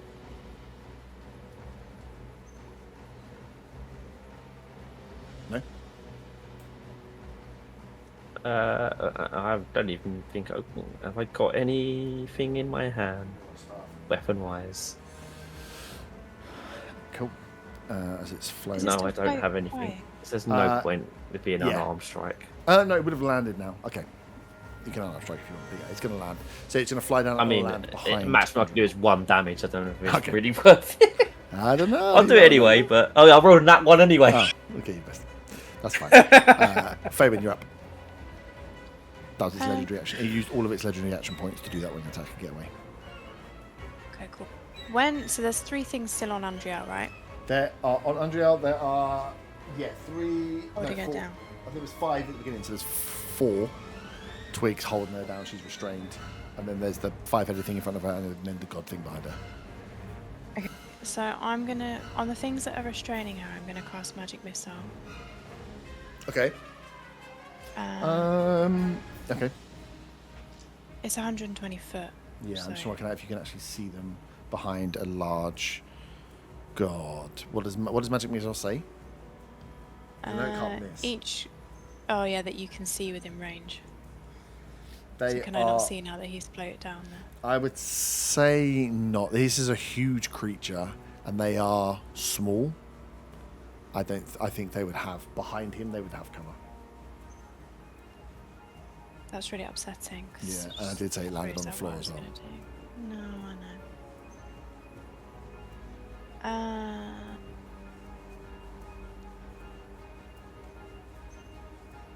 Okay.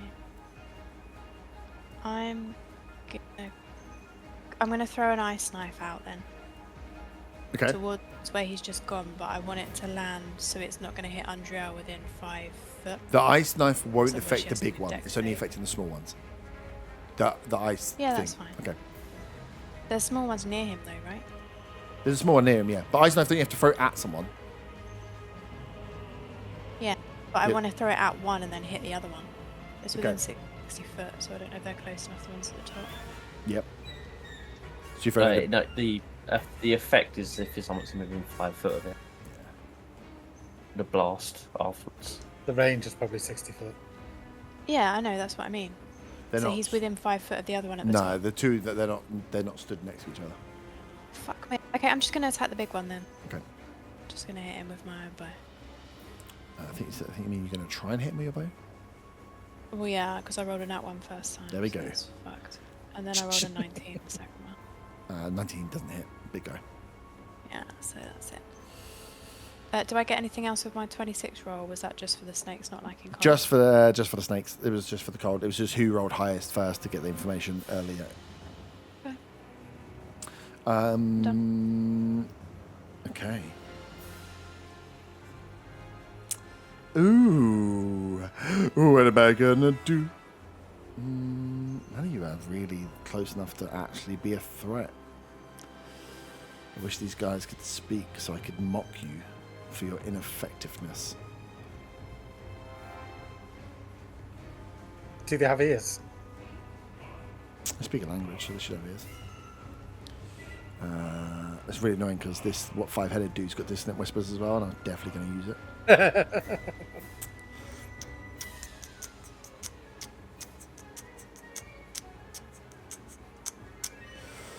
Ba ba ba ba ba ba ba ba.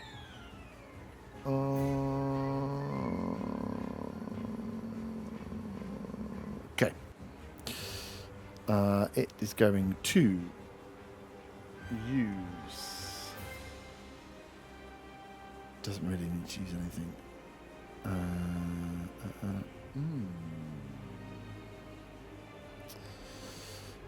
I think it's going to. Let me just quickly Google a thing.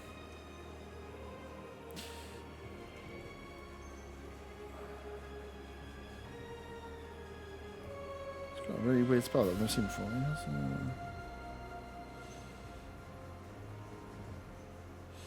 Up to 6 creatures you can see within range. Cool. It's going to sliver down. Sliver around. 40 out into the lake. Where it can see its creatures. It's going to cast Prayer of Healing. And just give some of its little buddies a little boost. The ones that are maybe looking a little bit bloodied.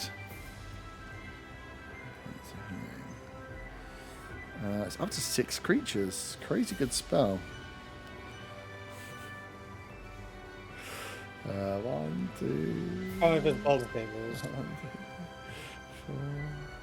I only rolled 9. Nice. As you see, the 5-headed dude comes off the plinth. Now the god has moved back there. It slivers round to the side, and with this ritual staff cast out as this healing magic hits across the 3 1, 2, 3, and he hasn't taken any damage, I don't believe. No. And the god. Abomination is going to... Fuck, man. These guys get loads of attacks. He gonna move up. 45, 5, 10, 15, 20, 25, 30, 40.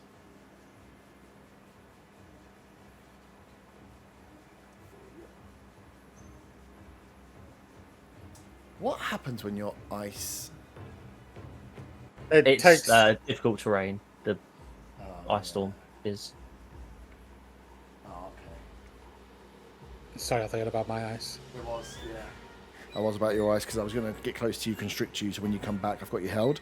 But Von reminded me that I can't get there, so I'll have to shoot him with the bow.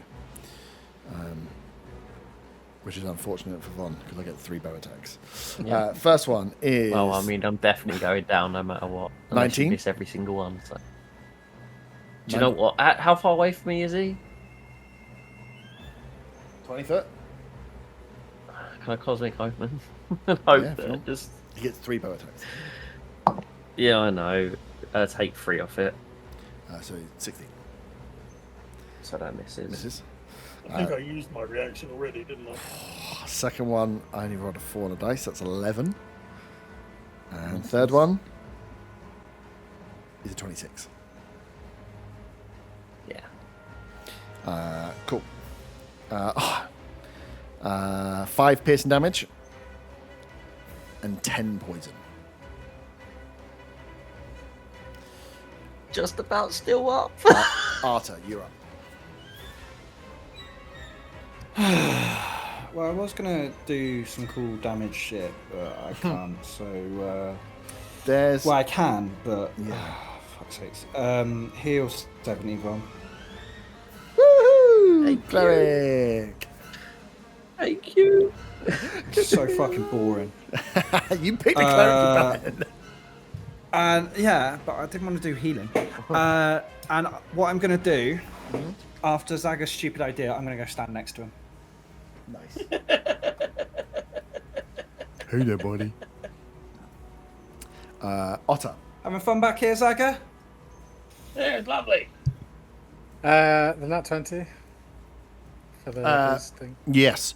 There's not a huge much more that you can really get other than you guys. The cold on the smaller ones. The big one is for you. You can feel a strange. You would never have encountered a creature like this before. This creature is of the gods. This is in some way a celestial being. This larger beast is not like the others. The others are abominations, are creations, are weird things. This thing has celestial energy about it, and it is the closest thing to a god you have seen. And you would feel that pull from within inside you. I'd say the second thing you get with that 20, as you lie in ice with nothing more to contemplate than hiding away, those large flowers and the pink from the inside, the pink that's on the ritual sticks, the pink that's going through, the fact that these are, it's about surviving poison and how they must have a way of healing. You have a strong suspicion that those giant flowers have some medicinal purposes, some medicinal properties, and could likely be eaten for healing. If only I could relay that to everyone in my If only you house. weren't in ice, I know it's crazy. Do you pop out of ice at the end of your go? And my turn, yeah. Okay. Do I have to roll anything for my whole good side, like bad dark side thing? You will at the end of combat. Okay. Yeah, so my ice yeah. breaks off. So your ice cracked as you. So the goddess pissed off. As the 2 abominations are going to go next with their bows. Which one did I have? I had that one go first. That one went, and then one already missed. So the one that is.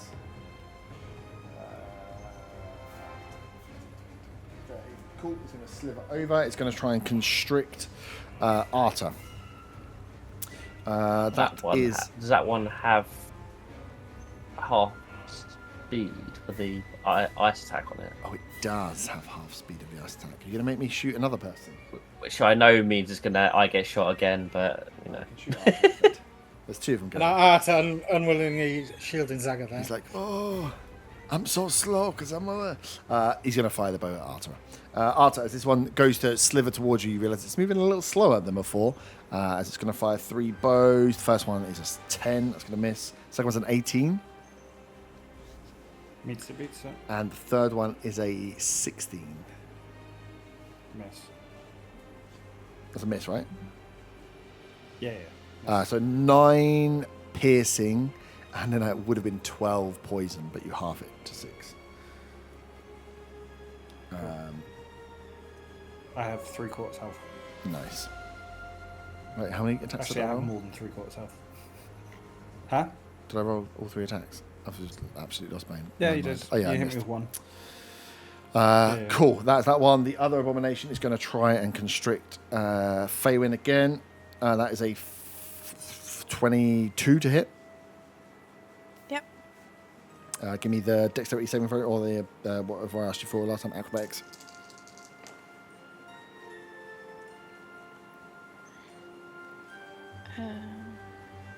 Acrobatics was 12. 12. You take 22 points of bludgeoning and are grappled by the snake being.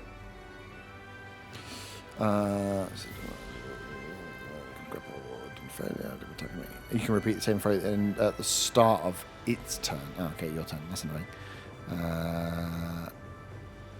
Not in it. Against it. Cool.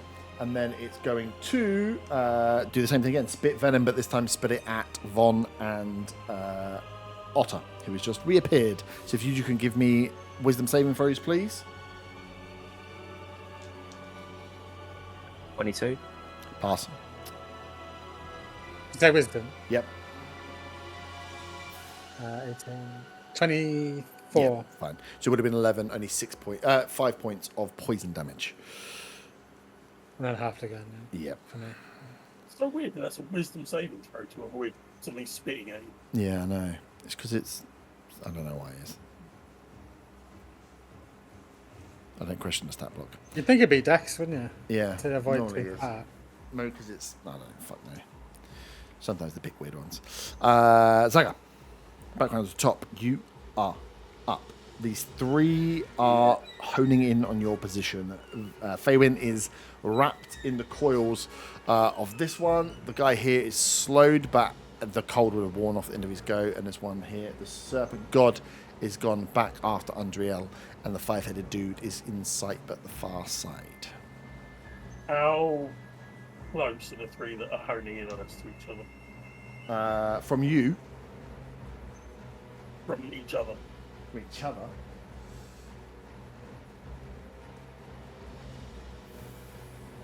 These 2 are like 35 apart. They're all about. These 2 are probably a little bit closer, but it's like 35, 35, maybe 30. They're a little bit closer. Chain line won't work, doesn't it?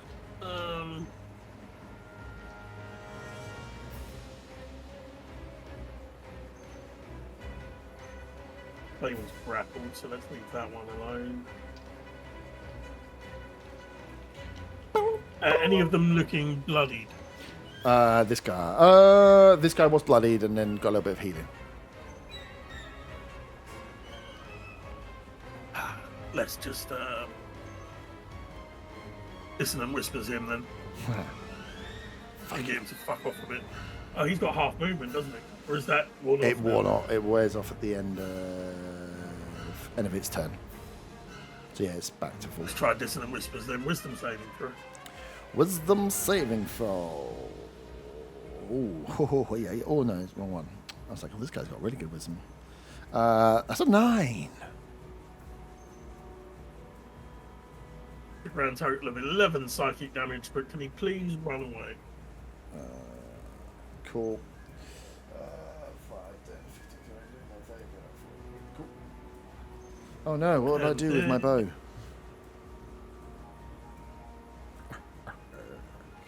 Run away? Let's give a bardic inspiration to Bonbon. Okay. Thank you. Tell him the purple in his arm looks very fetching today. It's looking pretty good.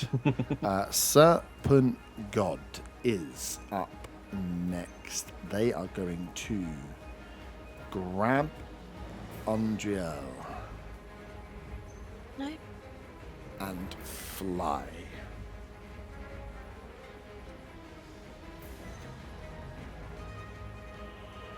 .90 so they're going to go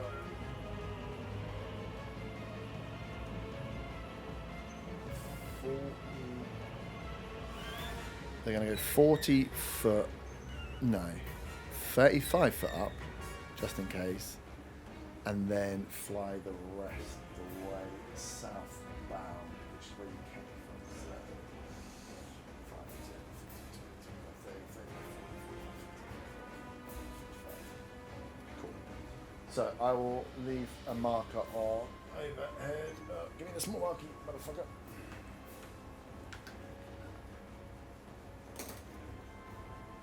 They are that green marker, 35 foot above your head. This serpent tail wraps around Andriel, rips her out from the twig blights that were left, who snap and die.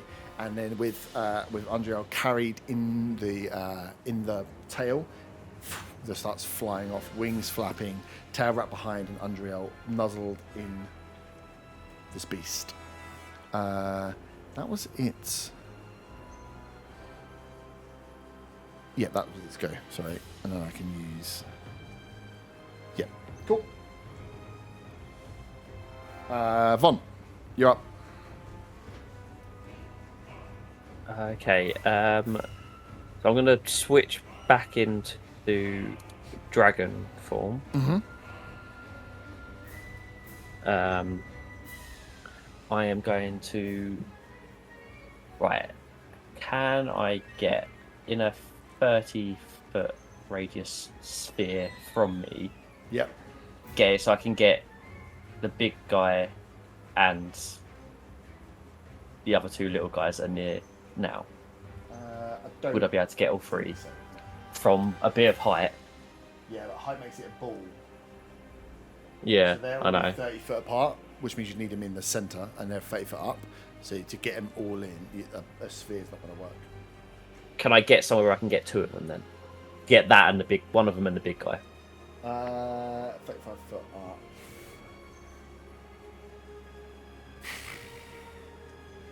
Yeah, 5, 10, 15, 20. I'm not sure you can. Because of. You're talking about. If it's foot, you'd have to have it. You might just get that.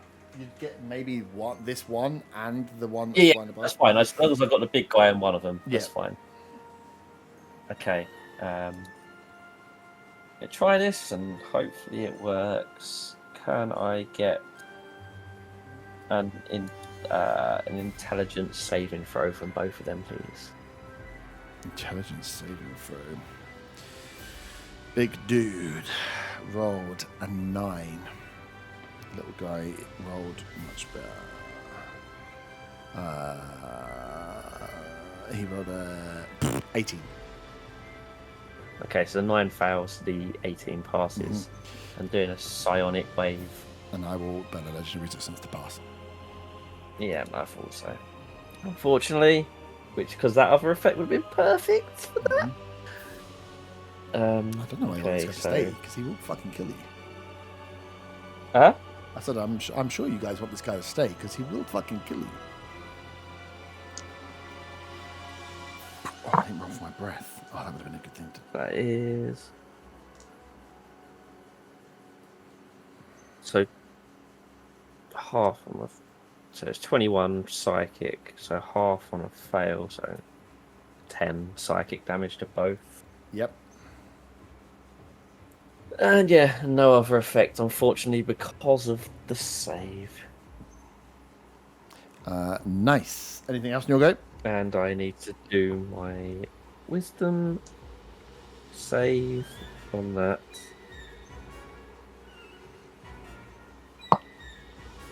which is 23 23, okay. for the using the psionic Yep. stuff.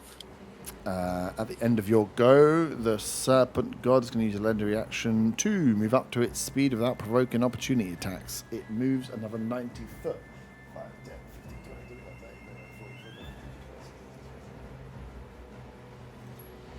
50. It is still on the board, but is flying off towards the opening of that tree now. Faywin, you're up. I'm grappled. You are grappled.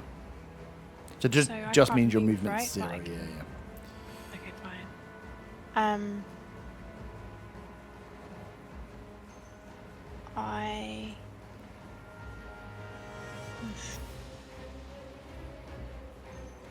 I want to shout out to Andrea. We'll find you. Mm-hmm.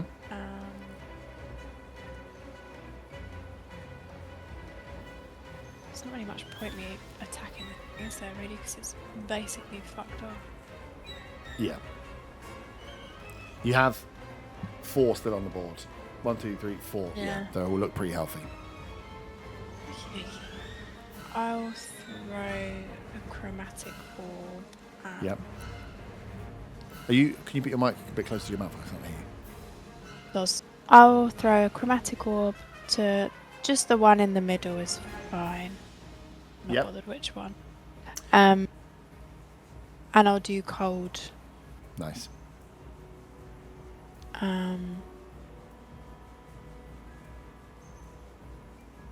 It's 21 to hit. Yep, hits. It's coming up acid, but I'm choosing cold when I roll the Yeah, dice. that's fine. So that's 18 points of cold damage. 18 points of cold damage. Nice. Put ice on him.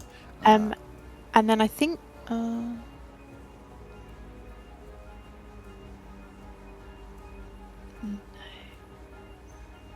Never mind. That's it. Nice. That works. That one is slowed for its next go. Up next we have... Did Andrea hear me shouting out? She definitely heard, but she is close to being unconscious. How far can you move? 40 foot. 40. My 5-headed dude is going to...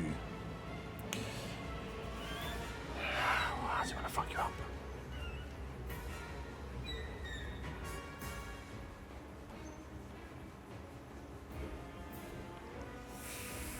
Cast. I need someone to give me... Let me see how many people I can get with this.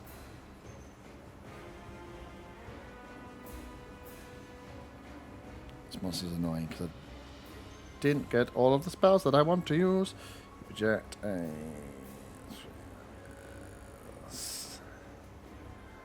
Each creature in a 30-foot cone. Oh, yeah, motherfucker. Okay. So actually, it's just going to dash and get...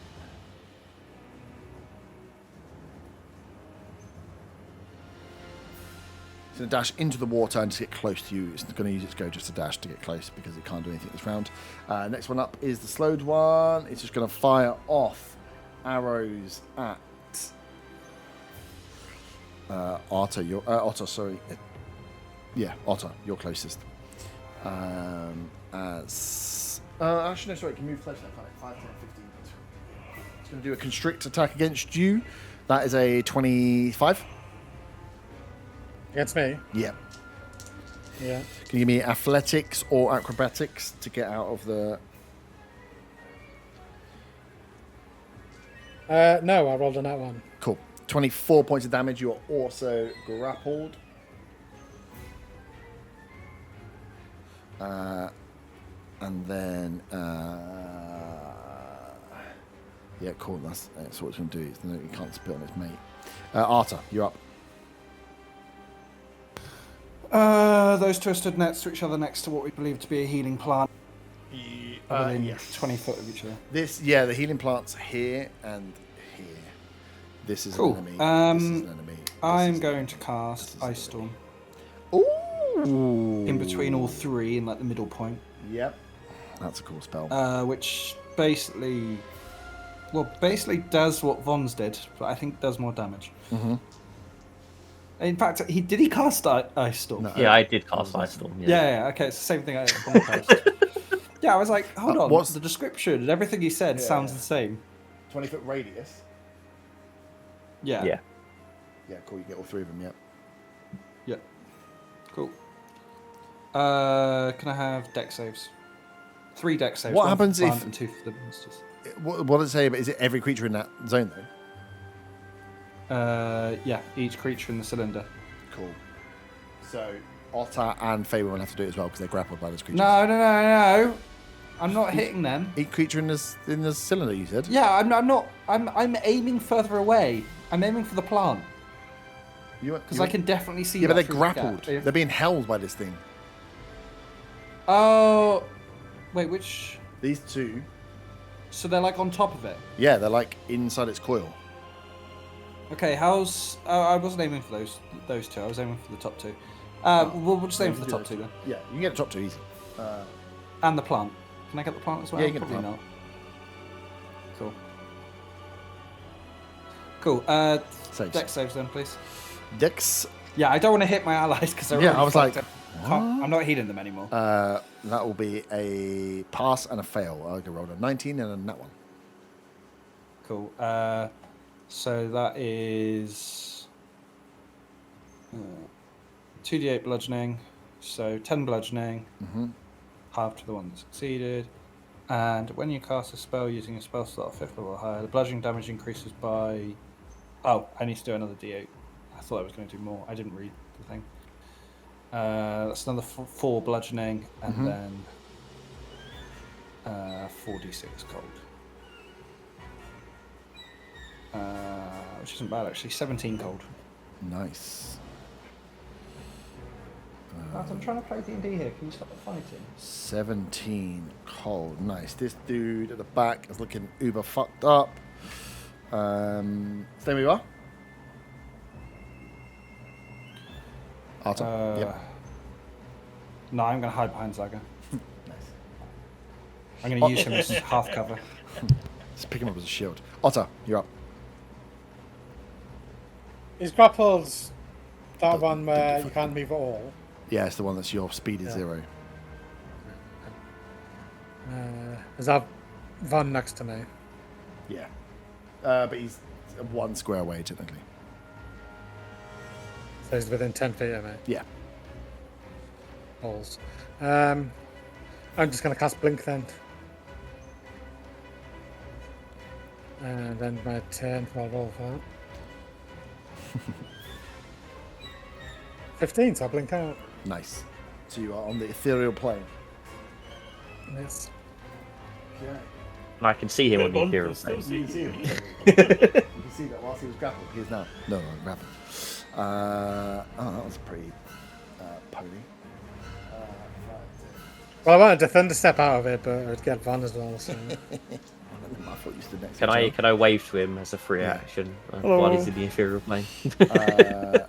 Cool. By stepping behind Zaga, you actually make Zaga the front target for these bow attacks, which is great. So Zaga, the first one. That was the plan. First one's an 18. Miss. Oh yeah, what are you on now? 20 something. 21. Oh, look at that. Next one's a 21.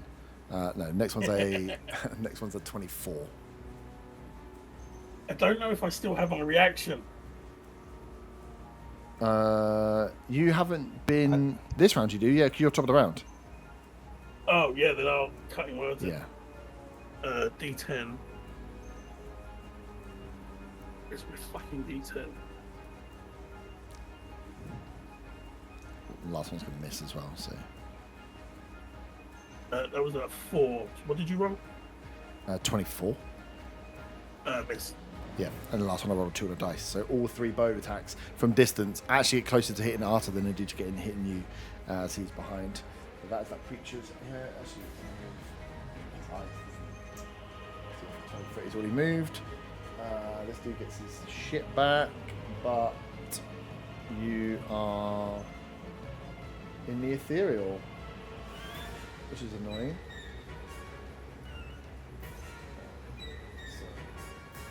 So Sorry, Lon. Papa wants a brand new grapple baby. That is a 22 to hit. Hits. Give me a dex, acrobatics, or strength athletics save. That's a 13. 13 fails. That's 16 points of damage, and you are grappled by the snake.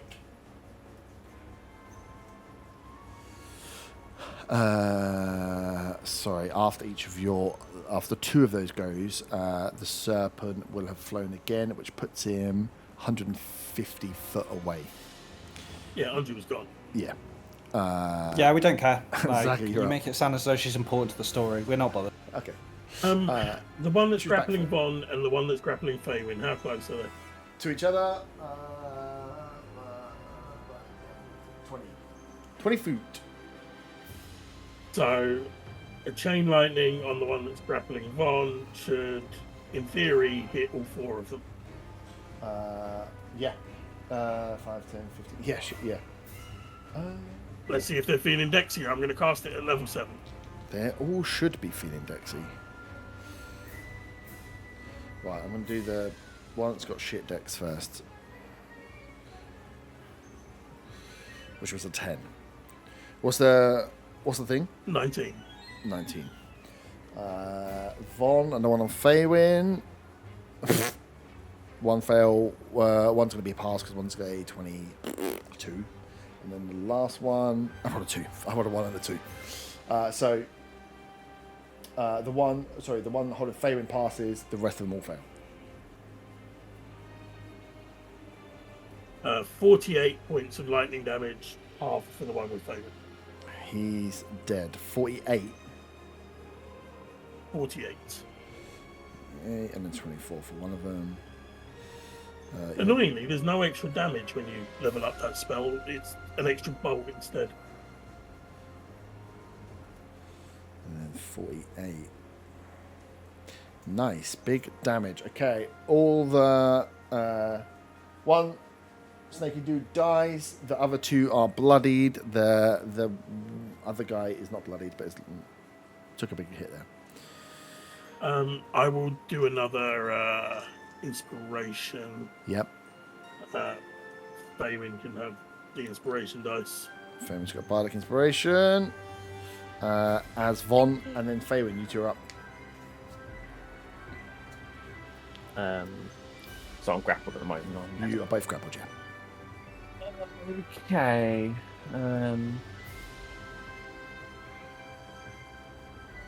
With the Bardic Inspiration, Yep. like, what can I be added to now? Attack roll and damage. Attack rolls, saving throws, ability checks, magical healing, magical damage. Magical So damage. everything. No, Okay, not melee not damage. death saves. That saves. I'm going to cast Ride the Lightning Yep. and pass within 5 foot of the one that's grappling me, obviously, and the 5-headed one to Yep. go behind that. Okay. So they both take the damage from it. Yep. So I need dex save from both. It's an 18. Oof. One is a pass, one's a fail. The 5-head fails, your one passes. Okay. 4d6. And what is the inspiration? It's 1d10, isn't it? Is it d10? Sorry? The Bardic Inspiration? I think it's D10. I don't think it's gone up to D12 Yeah, yet. D10. Yeah. Okay, I'm going to add that onto it then. Ride the lightning. It's only a 2. Okay. That's a 17 to the one that failed. And 8 to the one that passed, I guess. Yeah. And I'm now like... How far do you yeah. do it? Well, the full movement is 60. Do you have to do it the full movement? No, it can be up to 60, but how much would 60 get me behind? 60's up there. Yeah, that'll do.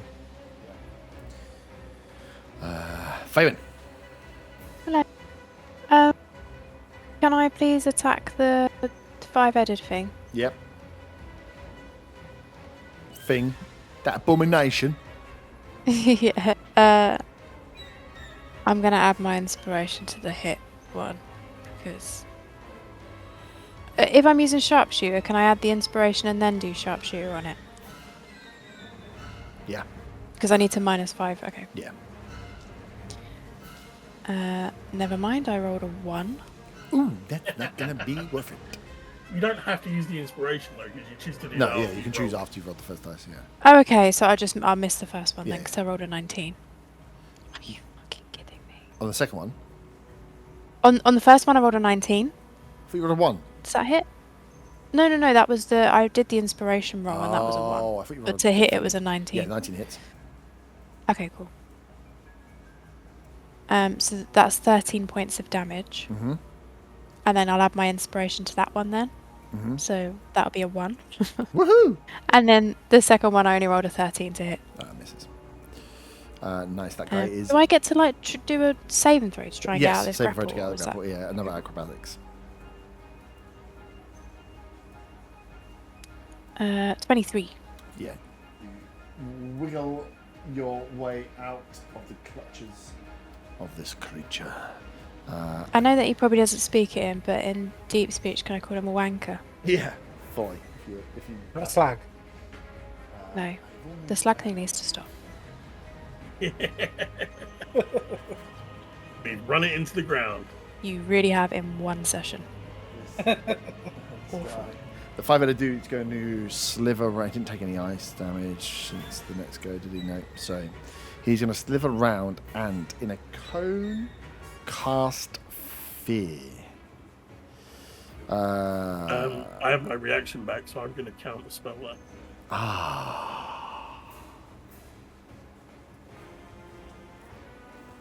Fuck you. Is it level 3 or lower? Because Level I'll have to 3. roll if it's 4 or higher. It's level 3. I thought this motherfucker had counterspell, but it doesn't have counterspell. Cool. He doesn't cast fear. Don't worry. Balls, that's his go. Abomination. You guys keep wiggling away. It's real fucking irritating. You cast counterspell. That makes you annoying. The abomination next to the 5-headed dude is going to fire his bow attacks at Zaga. First one is a 25. Hits. Second one is...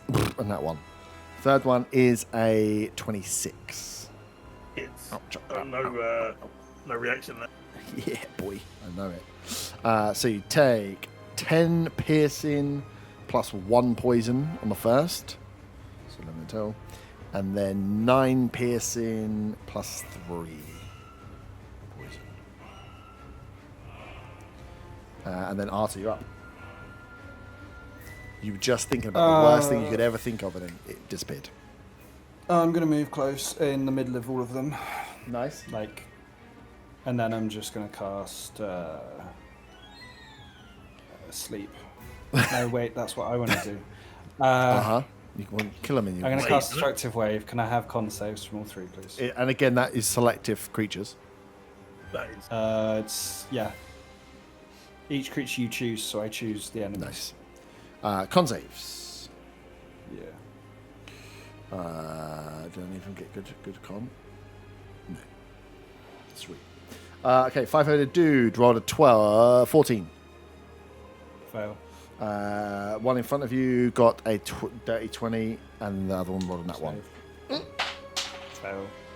2000 18 plus. was the thing to beat. Okay. So that is 10 radiant, and Yep. I'm going to use my channel divinity, and 30 thunder. 10 and 30. Jesus. Okay. 5-headed dude is looking fucked up. So 40 in total.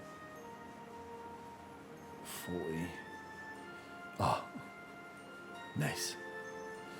And then 20. They are all looking uber fucked up. So that's my go. Otter, you're up. I will blink back again. I'm guessing yeah. the god's nowhere to be seen now. No. with their go and 90 movement, and then after each of your goes, the ability to move another 90 foot. You can see them, but they're off in the distance now. They'll be something like 300 foot away, just disappearing off. South is the direction they're flying. 300 foot, you say?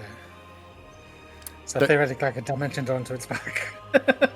Okay, let me calculate it. 775. No, I'm not going to do that. That Jump on its back. That and then was I'll the say plan it's before I 100 got- foot in the ground. before I got Yeah, grappled. it's gone. I can But I calculate am low it. health It now, flies it's 90 gonna be- foot and then can fly 3 more times per No. round. I was going to do that before I got grappled, but Oh, now okay. it's... No. Yeah, it's like 500 yeah. foot away, 600 foot away. I will... How far is it to the 5-headed one? 30? To the far side of it. Oh, no, to the near side of it. Okay, in that case, before I blink, I use the 10-foot up movement I get when I'm blinked, Yeah. and then I'll move round to the far side of it with no proper movement. Right, it's a big beast, so you can only get to like this corner. That's fine. Yeah, Yeah. as long as I'm not in range of the In other. front of you, yeah. And I'll just take 2 attacks with it. Yeah. Yeah, this one's looking fucked. I will Great Weapon Master the first hit, Yep. so I -5 off the roll.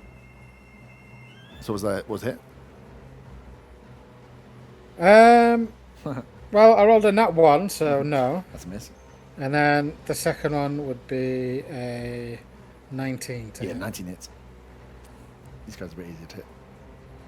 And I'll use a Sonic Dice to power that up as well.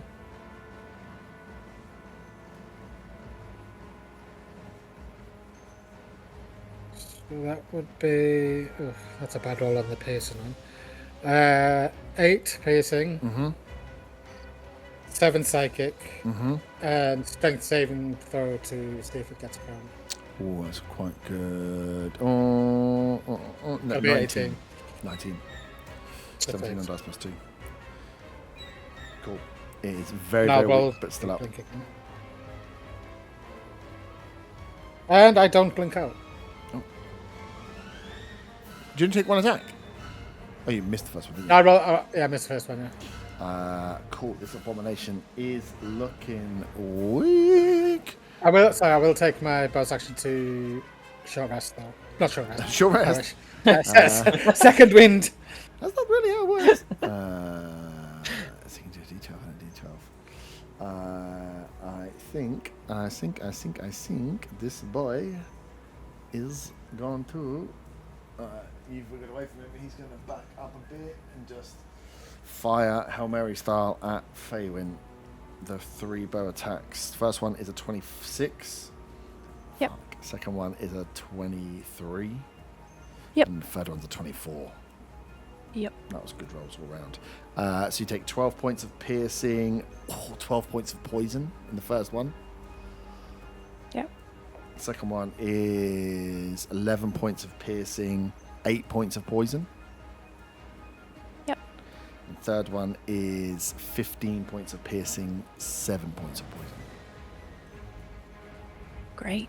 I'm still up. That's big hits. Zaga, you're up. They are this guy. No, wait, sorry. This guy, uber fucked. This guy, uber fucked. This guy, a bit better, but still pretty fucked. All obviously well built. Can I get within 30 foot of all of them? Oh, yeah. You stand right behind Arta. Steel wind strike at them all. Nice. That's attacks against all of them, right? Yeah. So, yeah. Magical melee attacks. So, above a 17 hits all of them. First one is 28, Yep. 18. Yep. That is a 10 plus 11, 21. Yep. Boom. And that will be 41 points of force damage. That isn't fucking 41 each. Yeah. Oh yeah, it's all 3. Yeah, Zaga steps up high after 3 arrows go in, doosh, doosh, and with a squeal, the heads go down. All 3 are dead, and you are clear.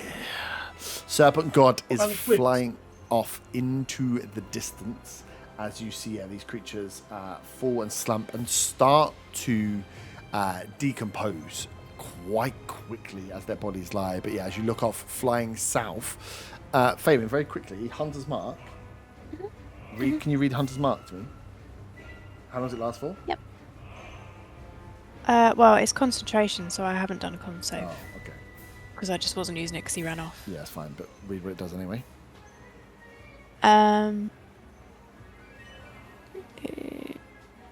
You choose a creature you see within range and mystically mark your quarry. Until the spell ends, you deal an extra 1d6 damage whenever you hit it with a weapon attack, and you have advantage on wisdom perception or wisdom survival checks you make to find it. Nice. The duration is 1 hour, but it is concentration. Give me that wisdom save. Give me that survival check.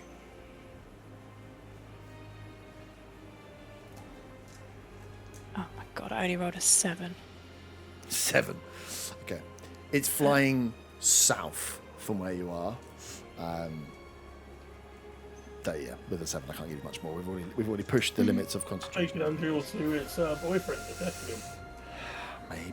Maybe, baby. Right, sweet. But yeah, as these beasts fall around you, the ruins are in ruin. Von, you see that when that ice had hit that plant as well, it's flapped open, and you can see and smell the sweetness of the healing that could be harvested from this plant.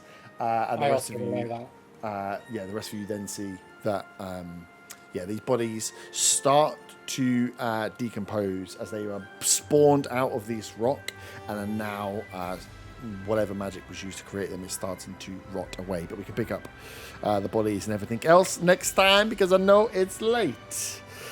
GG's, you survive just about with people running away. Nipples! Ta-ta, bye-bye!